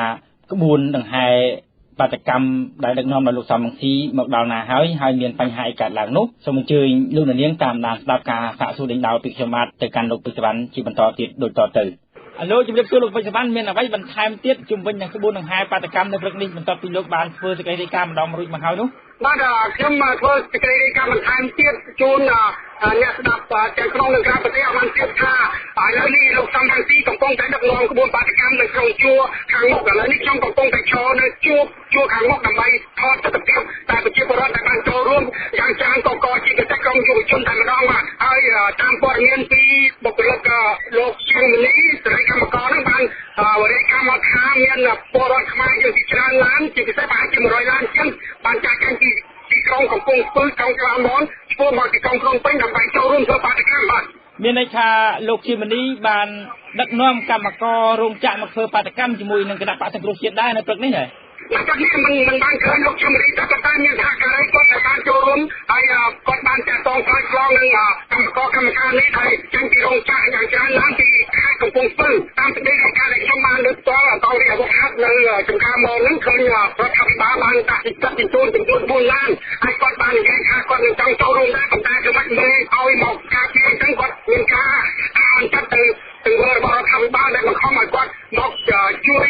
រាយការណ៍បាត់គាត់ក្បួននឹងហែនៅពេលនេះដល់ណាហើយលោកក្បួននឹងហែនឹងមកជិតដល់តុបចិនគឺនៅអាគារ42ជាន់តែមានប្រជាពលរដ្ឋនៅសងខាងផ្លូវខាងច្រើនកដែលបានដោយបោះនៅរបបតាតើខ្លះក៏ឲ្យជាទឹកសុទ្ធខ្លះឲ្យជានំប៉័ងដោយទៅក្រុមបាតកោយើងបាទឥឡូវខ្ញុំសូមរាយការណ៍នៅចំណុចមួយទៀតនៅខាងមុខនោះហាក់ដូចជាមានការរៀបចំបន្តិចនឹងគេគឺលូទៅអីចឹងហើយនៅតាមផ្លូវចរចេញចូលនៅផ្លូវ5ទីវងនៅតាមមុខទីខាងមកឃើញថាមានលក់បន្លាបិទជាច្រើនកន្លែងបាទលោកសង្កេតមើលនៅតាមដងផ្លូវតើហាងនឹងបើកលក់ជាធម្មតាឬមួយក៏គេបិទហាងដើម្បីចូលរួមមកធ្វើបាតកម្មជាមួយនឹងគណៈបក្សសង្គ្រោះជាតិនៅតាមដងផ្លូវហាងខ្លះក៏មានលក់តែគេច្រើនគឺមិនមានហាងណាលក់ឲ្យបានដូចច្បាប់បងទេវាមានជាខ្លះដែលបើមានជាខ្លះបាត់មួយចំនួនច្រើនជាងបាទហើយឃើញថាប្រជាពលរដ្ឋមានការពុះកិច្ចចូលទាំងសងខាងឃើញថាជញ្ជូនទឹកសុទ្ធឲ្យវងបាតកោយើងបានហូបខ្លាំងបាននំប៉័ងអីចឹងឃើញថាទឹកចិត្តប្រជាពលរដ្ឋយើងកំពុងតែពុះកិច្ចចូលគឺស្រែកថាដោទៅលោកហ៊ុនសែនចាញ់ហើយកុំនៅក្រៅអំណាចដល់ណាទៀតបាទសម្រាប់ប្រជាពលរដ្ឋវិញថាការចូលរួមមានចំនួនកាន់តែច្រើនឡើងឬមួយយ៉ាងម៉េចប្រជាពលរដ្ឋកាន់តែចូលរួមកាន់តែច្រើនឡើងមិនអាចចរចាបានទេបើយើងមកទៅច្បាស់នៅបាត់ចិនហើយក៏ទៅប្រហែលជានៅច្បាស់អំពើនោះបាទអូមានន័យថាច្រើនមែនទែនដូច្នេះសម្រាប់អាជ្ញាធរមានសមត្ថកិច្ចវិញថាតើគាត់មានអារម្មណ៍មិនដែរលោកមើលឃើញថាមានការដាក់ពង្រាយឬក៏រឹតបន្តឹងសន្តិសុខយ៉ាងម៉េចដែរតាមការខ្ញុំគិតថាការកងកម្លាំងសមត្ថកិច្ចបើហាក់បើប្រៀបទៅនឹងបងបាតកោឃើញថាកងសមត្ថកិច្ចមានចំនួនតែត្រឹម50នាក់គឺមួយកន្លែងឬក៏100នាក់បើប្រៀបនឹងបាតកោគឺមិនអាចទៅបានទេលោកព្រោះបាតកោមានទំហំច្រើនណាស់ហើយមានការពុះកញ្ចោជាពិសេសជាកម្លាំងយុវជនតែម្ដងណាលោកមានអ្វីបន្ថែមទៀតទេខ្ញុំចង់បញ្ជាក់ឲ្យបងប្អូនទាំងក្នុងនិងក្រៅប្រទេសជាពិសេសបងប្អូនប្រជាពលរដ្ឋដែលកំពុងតែតាមដានស្ដាប់វិទ្យុខ្មែរផងនៅក្រៅប្រទេសសូមបងប្អូនកុំមានការអន់ចិត្តពីបញ្ហាគណៈបក្សសង្គ្រោះជាតិឥឡូវគណៈបក្សសង្គ្រោះជាតិបានធ្វើបាតកម្មនៅថ្ងៃនេះតែមានលក្ខណៈក្នុងការធំខ្ញុំពីលើកទី1ទៅទៀតបាទខ្ញុំសូមអរគុណលោកពេជ្រវណ្ណដែលបានធ្វើសេចក្តីរាយការណ៍សង្ឃឹមថាលោកនឹងធ្វើសេចក្តីរាយការណ៍នៅពេលដែលមានព័ត៌មានថ្មីៗបន្ថែមទៀតជម្រាបជូនអស់លោកអ្នកស្ដាប់បាទខ្ញុំសង្ឃឹមថានឹងមានព័ត៌មានថ្មីៗទៀតខ្ញុំរាយការណ៍ជូនអស់លោកអ្នកស្ដាប់ជាបន្តទៀតបាទសូមជម្រាបលាបាទ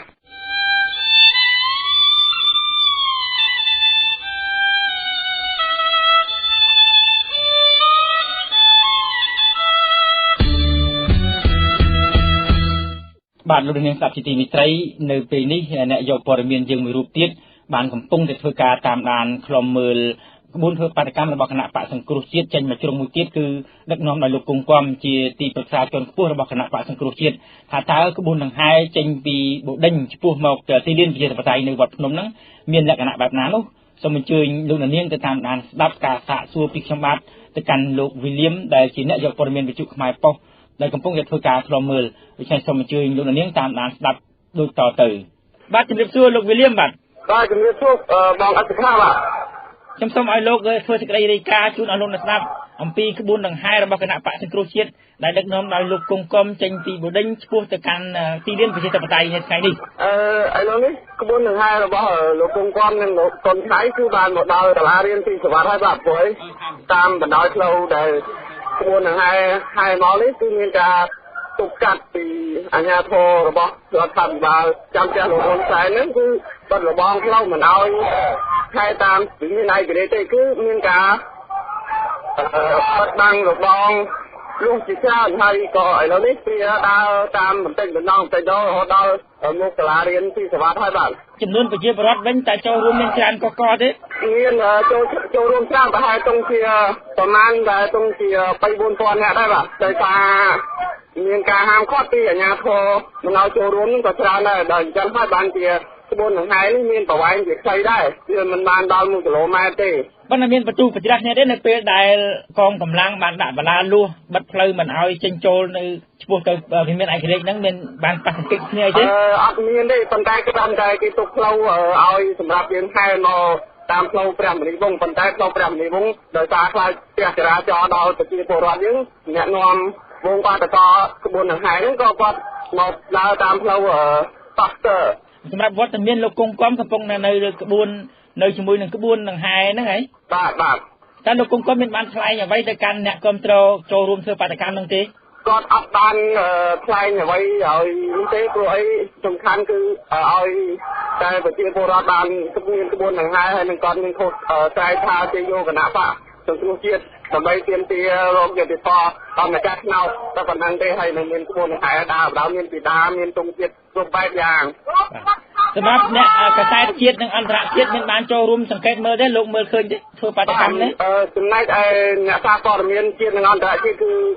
กรมพงแต่ประมาณยุคที่กรุ๊ปแบบอย่างหนึ่งทางทางขบวนหนึ่งไทยเราบอกขณะปะสมรู้เชียดหรือก็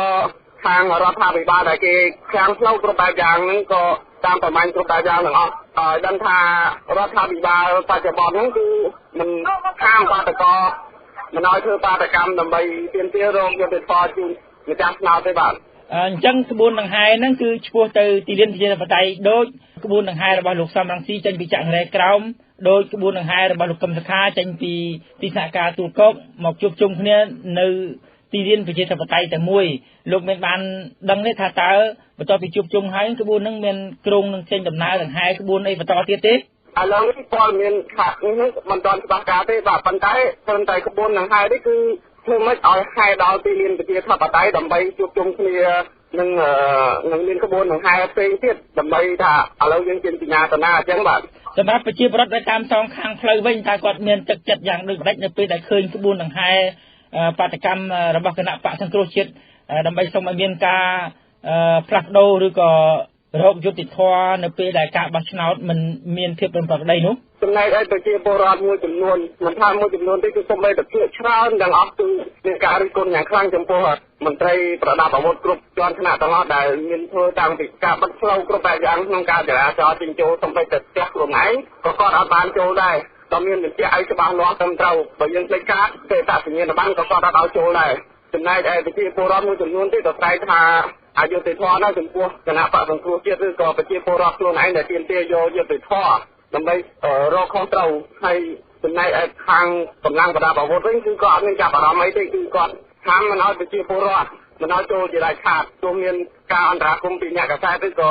มันไตรนกนงวงปาตะกออย่างน่าก็ได้บางชมชมเอาคนนกวิลเลียมทำทานลูกมันเพื่อสกัดริกาที่บรรทอพิษในเปลือยได้ปฏิกาเธอมหาปาตกรรมในการล้างจุดจุนเอาลงน้ำในปีนี้จะมาชมเอาคนจุดเรียบเรียบลูกวิลเลียมปานิสันบัตบ้าจุดเรียบเรียบองอันตรายบ้าลูกเลี้ยงสับจิตมิตรลูกเลี้ยงเกิดจากบานตามด่านสลับสกัดริกาบอกลูกวิลเลียมเนี่ยโยปรเมียนเอาบรรจุขมายปอกได้คลอมมือปีกบุญหนังไฮระบบคณะปะสังครูชิดดึกน้อมเอาลูกกุมกลมอะไรนี่เบิดตามลูกปิจบันบานทัวร์สกัดริกาหมกทาบุญหนังไฮระบบลูกสมังสีบานหมกจูบเนียในเพลย์บ่มใบโจตีเด่นสีตะปไตจมวยหนึ่งบุญหนึ่งให้ระบบคณะปะสังครูเชียดดักนอนโดยลูกกำสกาหอยโดยใช้สมจืดลูกนี้ตามด่านดับกาสะสู่ดิ่งดาวติดชมาตือลูกปัจจุบันโดยต่อตืออะไรลูกปัจจุบันตามเมียนสกัยริกาไอ้บัดไทยจุดจุนเอาลงในสนับเลยเข้มต้มเกลือสกัยริกาปีเลยบังไบปีตาบังไบมาแบบเลยมีองค์นี้คือการให้ตัดต่อตาคณะปะสังครูเชียดลูกดักนอนโดยลูกตำรังสีบางทัวร์ดังนาปีนักการท่องใจต่างกันหรือบางหมอกคิดนั่งลูกทำตะแคงได้เชื่ออนุปฏิกิริยาปะสังครูเจ็บดักนอนวงปฏิกรรมมาปีเราไปกับมิตรการเราไปบางหมอกจูบจงเขียวมาใกล้ตบแต่ละเก็บนี้บางบอลเนี่ยมนุษย์จอนต่อไปอยู่ไปนะแต่พวกเอาตรงลังมหาชนการจัดการบ้านปัญหาเมียนปะสังเกตเชี่ยจมวยนั่งงานเช่าเต้ปัญหาช่วงการตลาดจะตีตบปัดกันเดี๋ยวมันได้ละการตบปัดการที่คณะกรรมการนี่มันยังต้องสมัครกำลังสมัครกันจำการตั้งรังสมัคร មិនមានគឺយើងកម្លាំងពលិចចរាចរណ៍ធ្វើចរាចរណ៍ជាធម្មតាបាទហើយក្បួនឥឡូវក្បួននឹងហើយជួបគ្នាទាំងពីរហ្នឹងចូលរួមទៅទីលានប្រជាធិបតេយ្យតែមួយតែម្ដងណាលោកក្បួនដំណើរដែលកំពុងតែជួបគ្នាតែមនុស្សរាប់ម៉ឺនរាប់ពាន់នាក់កំពុងតែជួបគ្នាបានធ្វើដំណើរមកពីអង្គការបតៃឆ្ពោះទៅទីលានប្រជាធិបតេយ្យដែលមានស្រុកប្រចាំតាមទីក្រុងប្រចាំកម្ពុជាទៅមកទៅផងណាថាជាបានឯកានេះគឺការរត់អង្គការផងដើម្បីទៅប្រចាំការបាទសូមជំរាបលាបាទ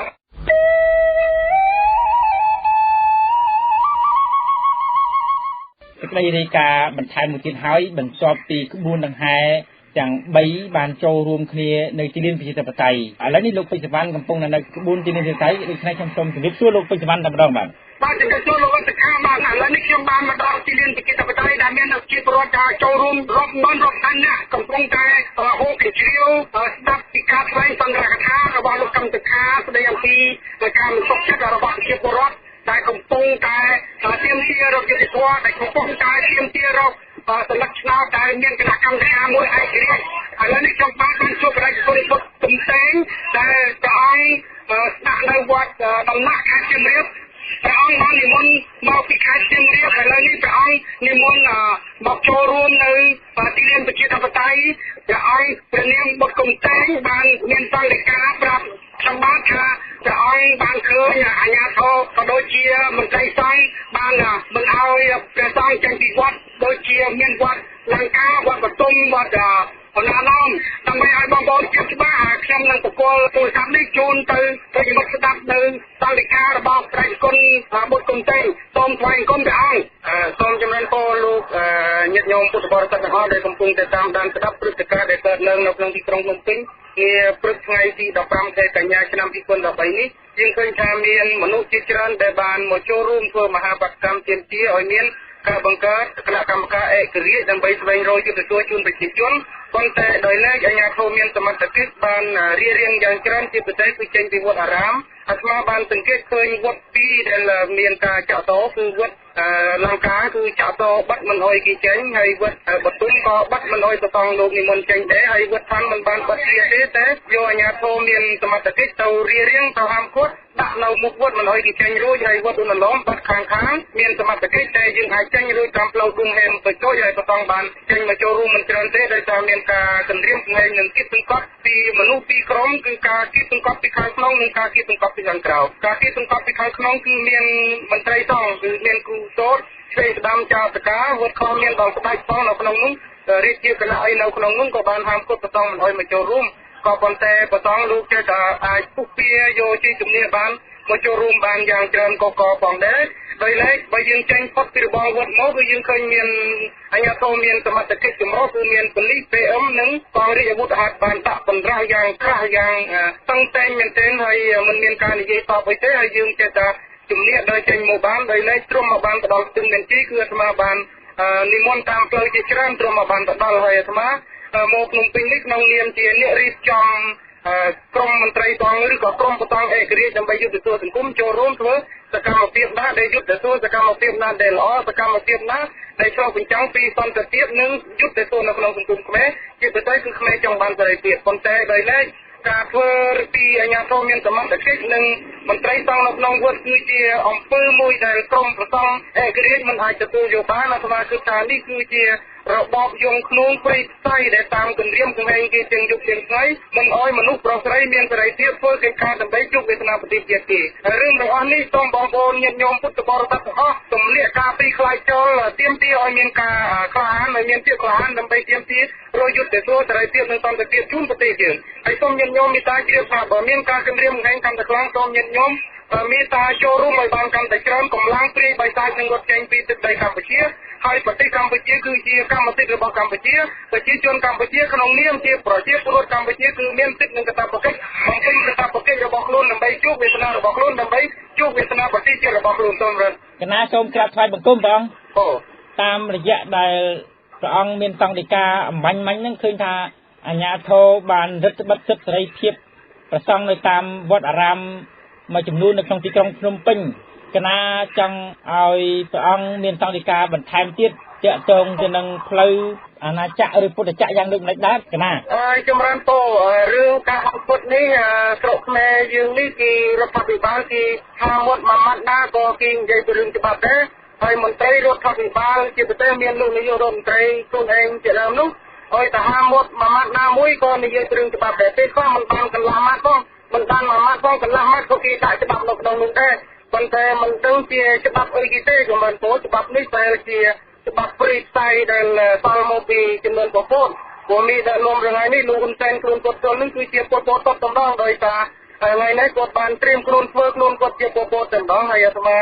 មិនអាចទទួលយកបានទេព្រោះវាសម្លឹងមើលច្បាប់យុត្តិធម៌ច្បាប់សេរីភាពនិងច្បាប់ប្រជាជាតិធិបតេយ្យដោយមិនមានចែងថាមិនអោយប្រជាពលរដ្ឋសម្រាប់ជោគវាសនាសម្រាប់ប្រទេសជាតិរបស់គេទេហើយរីឯពុទ្ធសាសនាពុទ្ធខ្លួនព្រះអង្គទ្រង់នឹងគឺពេលណាដែលមានវិវាទពេលណាដែលប្រទេសកំពុងកើតបញ្ហាប្រទេសកំពុងកើតទុរភិក្សទីនោះហើយមានពុទ្ធអាត្មាយកឧទាហរណ៍មួយពេលដែលមានទុរភិក្សនៅនគរវេសាលីគឺមានព្រះសម្មាសម្ពុទ្ធលោកចូលទៅដល់ក្រៃនៅទីនោះពេលដែលមានចំនួនរវាងមហាក្សត្រពីរសម្ដេចទឹកគ្នាទៅត្រេក៏មានពុទ្ធនៅទីនោះដែរដើម្បីដោះស្រាយដូច្នេះក្នុងពុទ្ធសាសនាការចូលរួមចំណែករបស់ព្រះសង្ឃដើម្បីដោះស្រាយបញ្ហាជាតិមិនមានខាតខុសឆ្គងទេរីឯច្បាប់សង្គមច្បាប់រដ្ឋធម្មនុញ្ញវិញប្រជាពលរដ្ឋមានសិទ្ធិគ្រប់គ្រាន់ដើម្បីចូលរួមសម្ដែងមតិធ្វើអំពើល្អ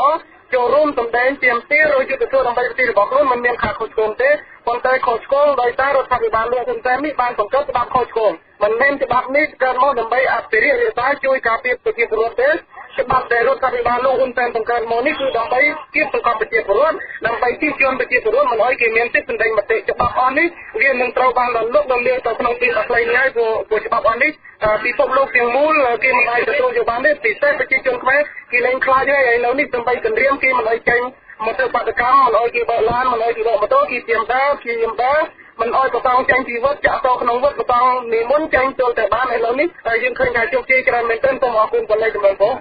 ព្រះអង្គកណាសូមក្រាបថ្វាយបង្គំសួរមួយសំណួរចុងក្រោយមួយទៀតថាតើកត្តាអ្វីខ្លះដែលនាំឲ្យប្រសង់មួយចំនួននឹងចេញធ្វើបាតកម្មជាមួយនឹងគណៈបកសង្គ្រោះជាតិពីព្រោះថាមានប្រសង់មួយចំនួននឹងក៏មានការគ្រប់គ្រងទៅគណៈបកប្រជាជនកម្ពុជាគណៈបកកាន់អំណាចនោះដែរកណាហើយចម្រើនពរមានកត្តាពីរធំកត្តាទី1គឺការគិតសង្កត់នេះហើយចម្រើនពរកត្តាទី2ប្រជាជនខ្មែរប្រសង់ខ្មែរស្រេកឃ្លានដល់សេរីភាពនិងយុត្តិធម៌និងសន្តិភាពប្រទេសយើងវាអត់មានយុត្តិធម៌ប្រទេសយើងវាអត់មានសន្តិភាពប្រទេសយើងវាអត់មានសេរីភាពកត្តានេះប្រជាជនខ្មែរខ្លួនឯងជាអ្នកធ្វើជាអ្នកបង្កើតយុត្តិធម៌ជាអ្នកបង្កើតសេរីភាពនិងសន្តិភាពបើប្រទេសយើងអត់មានសន្តិភាពយុត្តិធម៌និងសេរីភាពយើងត្រូវតែចេញមុខបង្កើតប៉ុន្តែទន្ទឹមនឹងនោះដោយសារមានការគិតសង្កត់ទីស្యంពីអាជ្ញាធរមានសមត្ថកិច្ចជាប្រទេសមន្ត្រីសង្ឃឃើញកត្តាគិតសង្កត់អស់នោះហើយបានប្រសងលោកចេញមកតវ៉ាដើម្បីបានការរស់នៅដែលមានមលុបដោយសេរីភាពយើងរងាយរស់នៅក្នុងផ្ទះមួយដែលអត់ដំបូលគឺទីយើងនេះកំពុងក្តៅដោយសារអំពើអយុត្តិធម៌អត់មានសមត្ថភាពក្នុងការរស់នៅទេទីមន្ត្រីសង្ឃដែលកំពុងតែគ្រប់គ្រងគណៈបកកណ្ដាលដោយសារមន្ត្រីសង្ឃតពី7មករាហើយយើងឃើញហើយសម្ដេចសង្ឃទីវងគឺគេហៅថាពូជង្គៈលោកបូ7អង្គប្រយចាប់អាពោតបូនៅយូនហាណូយដូច្នេះអ្នកដែលតពីយូនហាណូយមកគឺគេគ្រប់គ្រងយូនហាណូយចំនួនពូរីឯប្រសងពូក្រោយមកក្រោយចំនួន79មកយើងដូចថ្មីនេះជាប្រសងព្រះអាជាតិទោះជាតាមម្នាក់តូចទៅបូបាន3ថ្ងៃក៏គេមានឧត្តមគតិមានបេដងជាខ្មែរជាជឿគេជាខ្មែរគេធ្វើការដើម្បីខ្មែរគេចេញមកចូលរួមតស៊ូដើម្បីខ្មែរនេះហើយកត្តាដែលធ្វើឲ្យប្រសងមកចូលរួមច្រើនដោយសារយើងនេះជាប្រសងខ្មែរទាំងមិនមែនប្រសងដែលសល់គឺយូនហាណូយតែចំនួនពូសូមអរគុណអ្នកគុណមានពុទ្ធិកាអ្វីជាចុងក្រោយផ្ញើសារទៅកាន់ប្រជាពលរដ្ឋជាពុទ្ធបរិស័ទ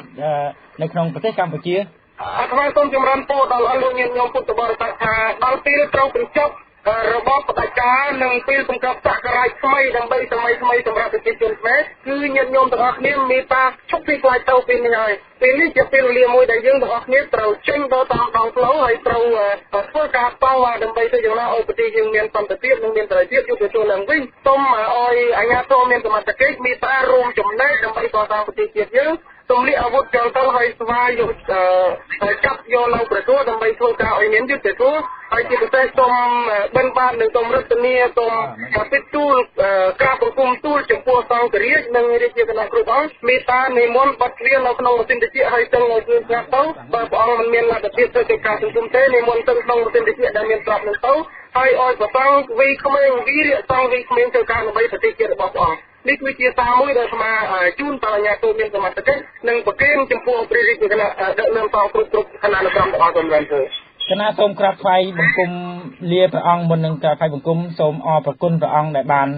ចំណាយពេលវេលានិមន្តមកពីខេត្តសៀមរាបចូលរួមនៅក្នុងក្បួនមហាបាតកម្មជាមួយនឹងប្រជាពលរដ្ឋជាមួយនឹងគណៈបក្សសង្គ្រោះជាតិដើម្បីទាមទាររកយុត្តិធម៌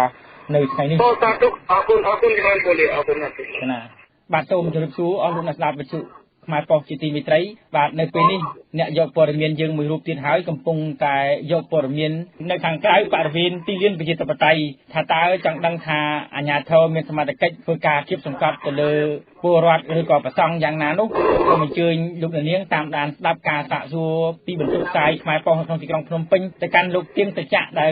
លកំពុងស្ថិតនៅមុខវត្តអាណាឡោមដូច្នេះ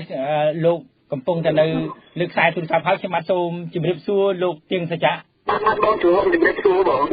លោកមានព័ត៌មានអ្វីបន្ថែមជុំវិញនឹងព្រឹត្តិការណ៍ធ្វើមហាបាតកម្មនៅថ្ងៃនេះលោកទៀងសច្ចៈបងថ្ងៃនេះសូមជម្រាបថាឥឡូវខ្ញុំកំពុងតែចូលមុខវត្តណាឡោមខាងក្រោយវត្តណាឡោមនឹងមុខឥឡូវចូលមុខទៀតគឺមានការបិទរាងផ្លូវមិនឲ្យប្រជាពលរដ្ឋចេញចូលទេចំណែកខាងក្រោយទៅរត់10minuitខ្ញុំទៅមកពីបងអំបញ្ញមិញនេះឃើញថាមានប្រជាពលរដ្ឋគាត់ប្រតិកម្មជាមួយនឹងកងកម្លាំងសមត្ថកិច្ចដែលកងកម្លាំងសមត្ថកិច្ចគាត់មិនឲ្យប្រជាពលរដ្ឋចូលទៅផ្ទះរបស់ពួកគាត់បានតាមប្រជាពលរដ្ឋគាត់បានវិញចូលទៅផ្សេងគាត់មានការបិទផ្លូវឲ្យពួកគាត់ចូលហើយឥឡូវនេះមានកំពុងតែមានប្រជាជនដែលច្រើនកកដែលស្ថិតនៅតាមចំណុចបិទរាងមួយនោះ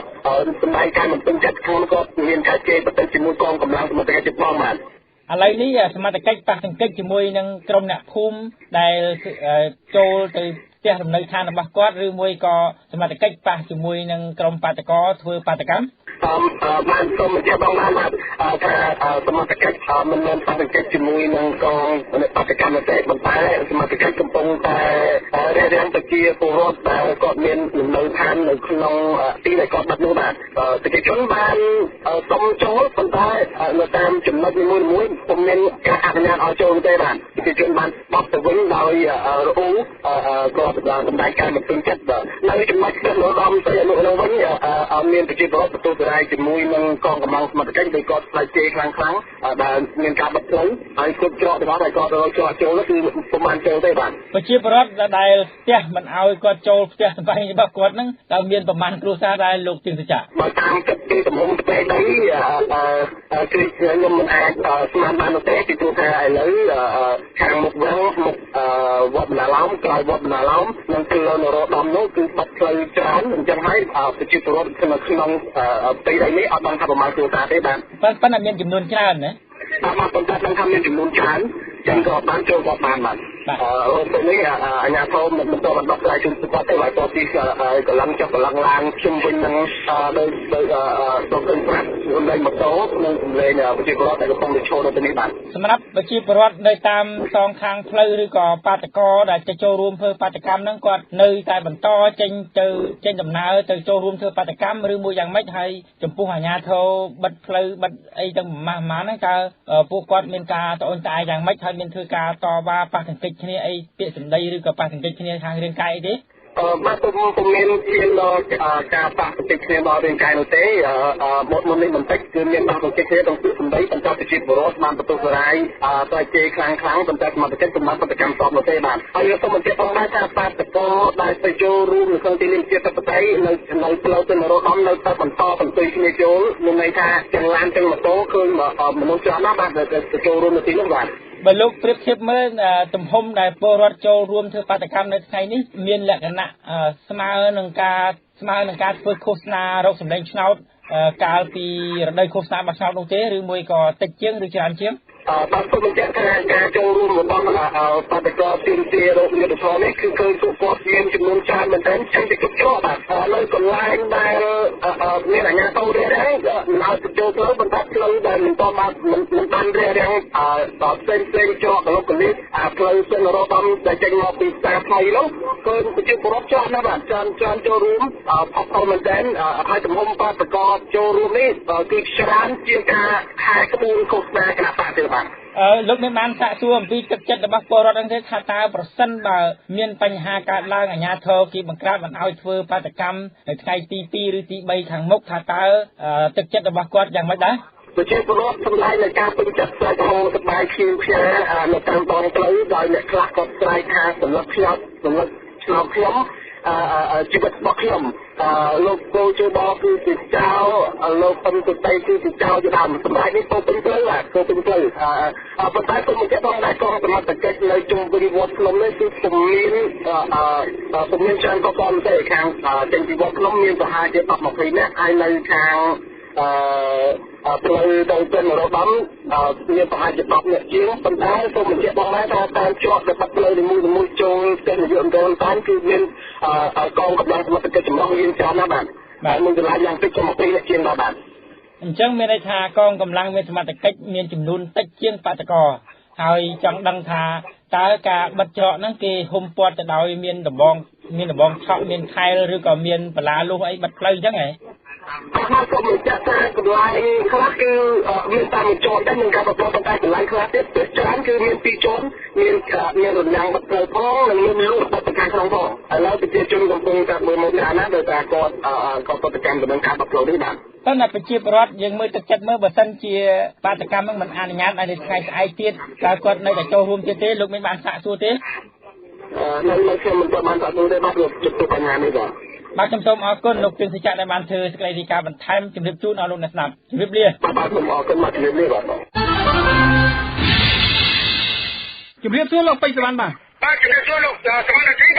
បាទលោកពេជ្រសវណ្ណខ្ញុំចង់ដឹងថាតើពេលនេះលោកកំពុងតែឈរនៅទីតាំងណាដែរបាទឥឡូវនេះខ្ញុំកំពុងតែឈរនៅមុខវត្តឧណ្ណាឡោមបាទលោកពេជ្រសវណ្ណតើលោកមានបានសង្កេតឃើញថាតើមានអ្វីដែលគួរឲ្យចាប់អារម្មណ៍នៅទីនោះទេបាទខ្ញុំសូមជម្រាបជូនអ្នកស្ដាប់វិទ្យុខ្មែរពោលទាំងក្នុងនិងក្រៅប្រទេសឲ្យបានជឿថា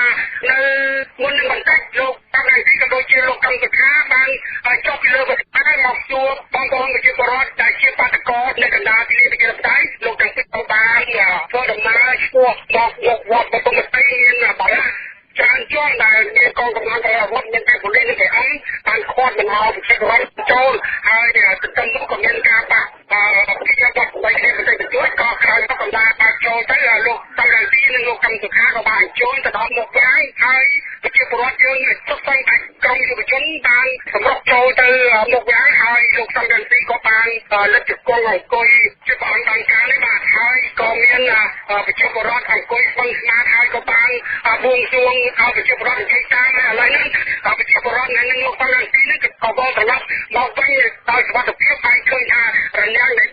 បានទៅមកវត្តឧណ្ណាឡោមហ្នឹងទៅបានក្រុមបាតកោយើងហ្នឹងរើបោះចេញមកខាងក្រៅអស់ហើយប្រជាពលរដ្ឋច្រើនពេញផ្លូវទាំងអស់ទាំងផ្លូវខ្លះទាំងចៅស្ថាទាំងសួនច្បារបានធ្វើដំណើរទៅឆ្ពោះទៅទីលានប្រជាធិបតេយ្យបាទលោកពេជ្រសវណ្ណនៅពេលដែល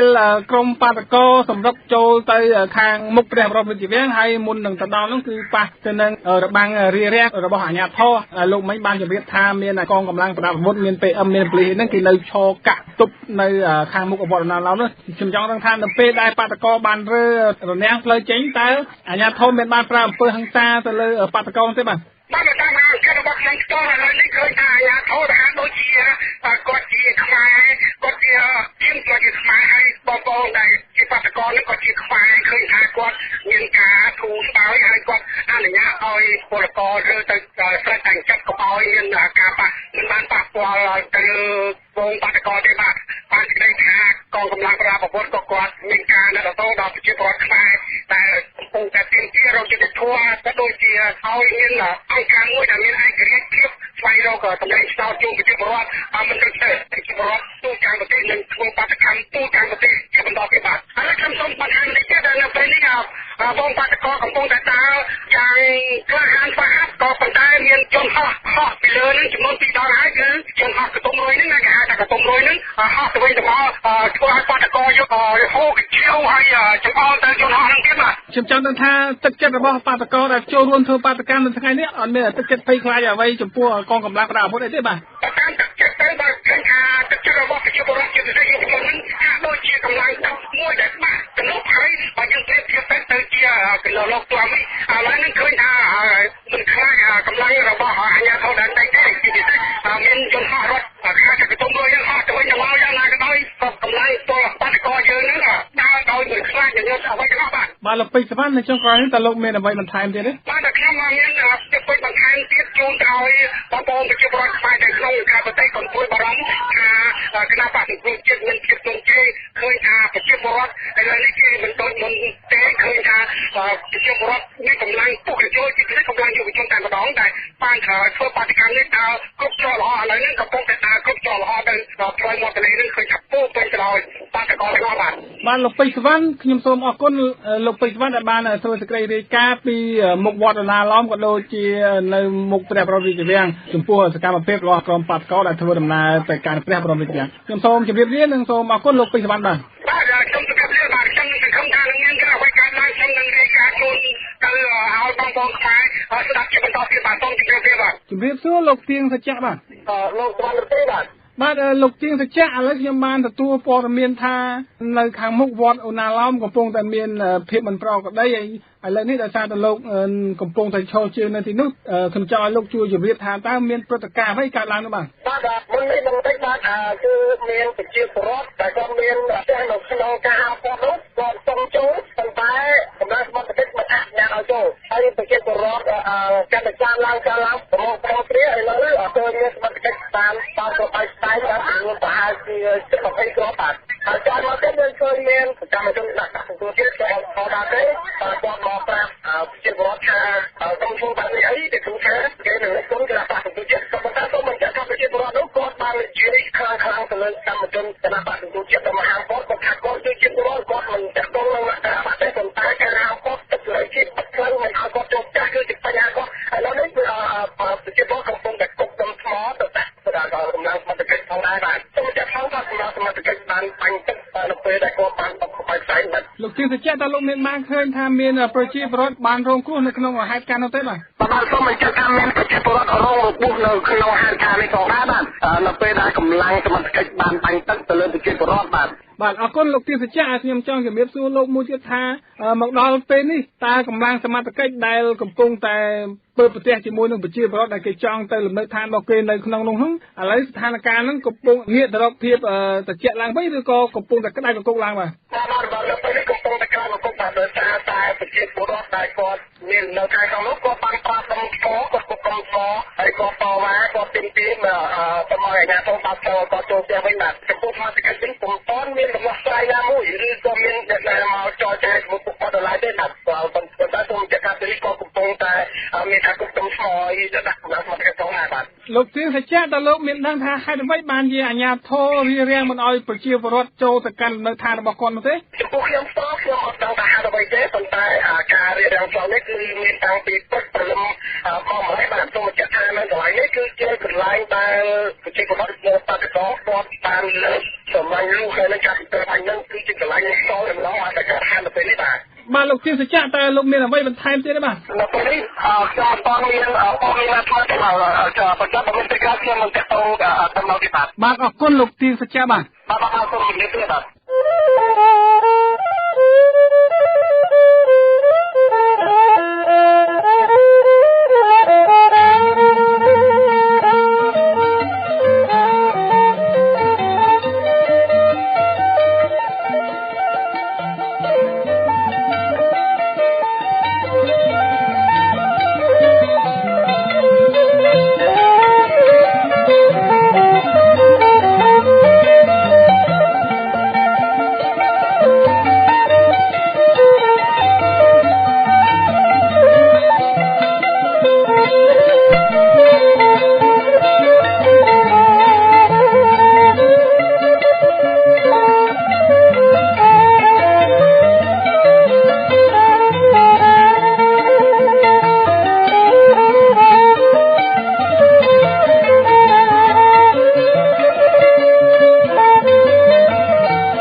ចម្រៀងក្រោមចំណងជើងថា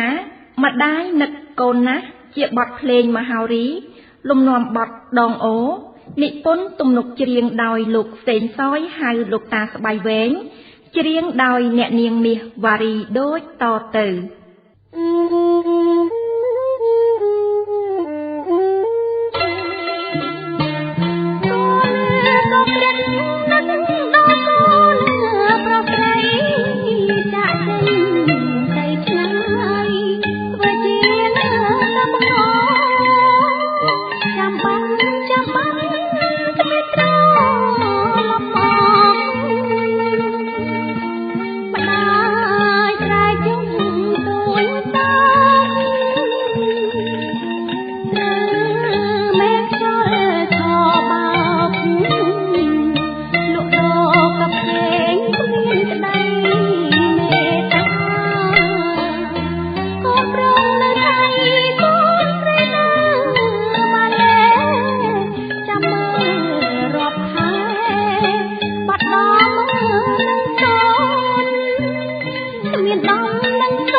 កម្មវិធីរបស់វិទ្យុខ្មែរប៉ុស្តិ៍មានផ្សាយជារៀងរាល់ថ្ងៃចាប់ពីម៉ោង 7 ដល់ម៉ោង 8 យប់ម៉ោងនៅក្នុងប្រទេសកម្ពុជាតាមរលកធាតុអាកាសខ្លី Shortwave SW 9.96 MHz ក្នុងបង់ទី 3 AM 9960 kHz ក្នុងកម្ពស់ 31 ម៉ែត្រអាចស្ដាប់ឮទូទាំងប្រទេសកម្ពុជានិងប្រទេសជិតខាងលោកអ្នកនាងអាចស្ដាប់បានតាមប្រព័ន្ធអន្តរបណ្ដាញអ៊ីនធឺណិតដែលមាន website www.thekhamerpost.com ការផ្សាយរបស់វិទ្យុយើងនាពេលនេះចប់តែប៉ុណ្ណេះសូមលោកអ្នកនាងរងចាំស្ដាប់កម្មវិធីផ្សាយរបស់វិទ្យុខ្មែរប៉ុស្តិ៍នៅពេលនិងម៉ោងដដែលសូមជូនពរដល់អស់លោកស្រីឲ្យបានប្រកបដោយសេចក្តីសុខចម្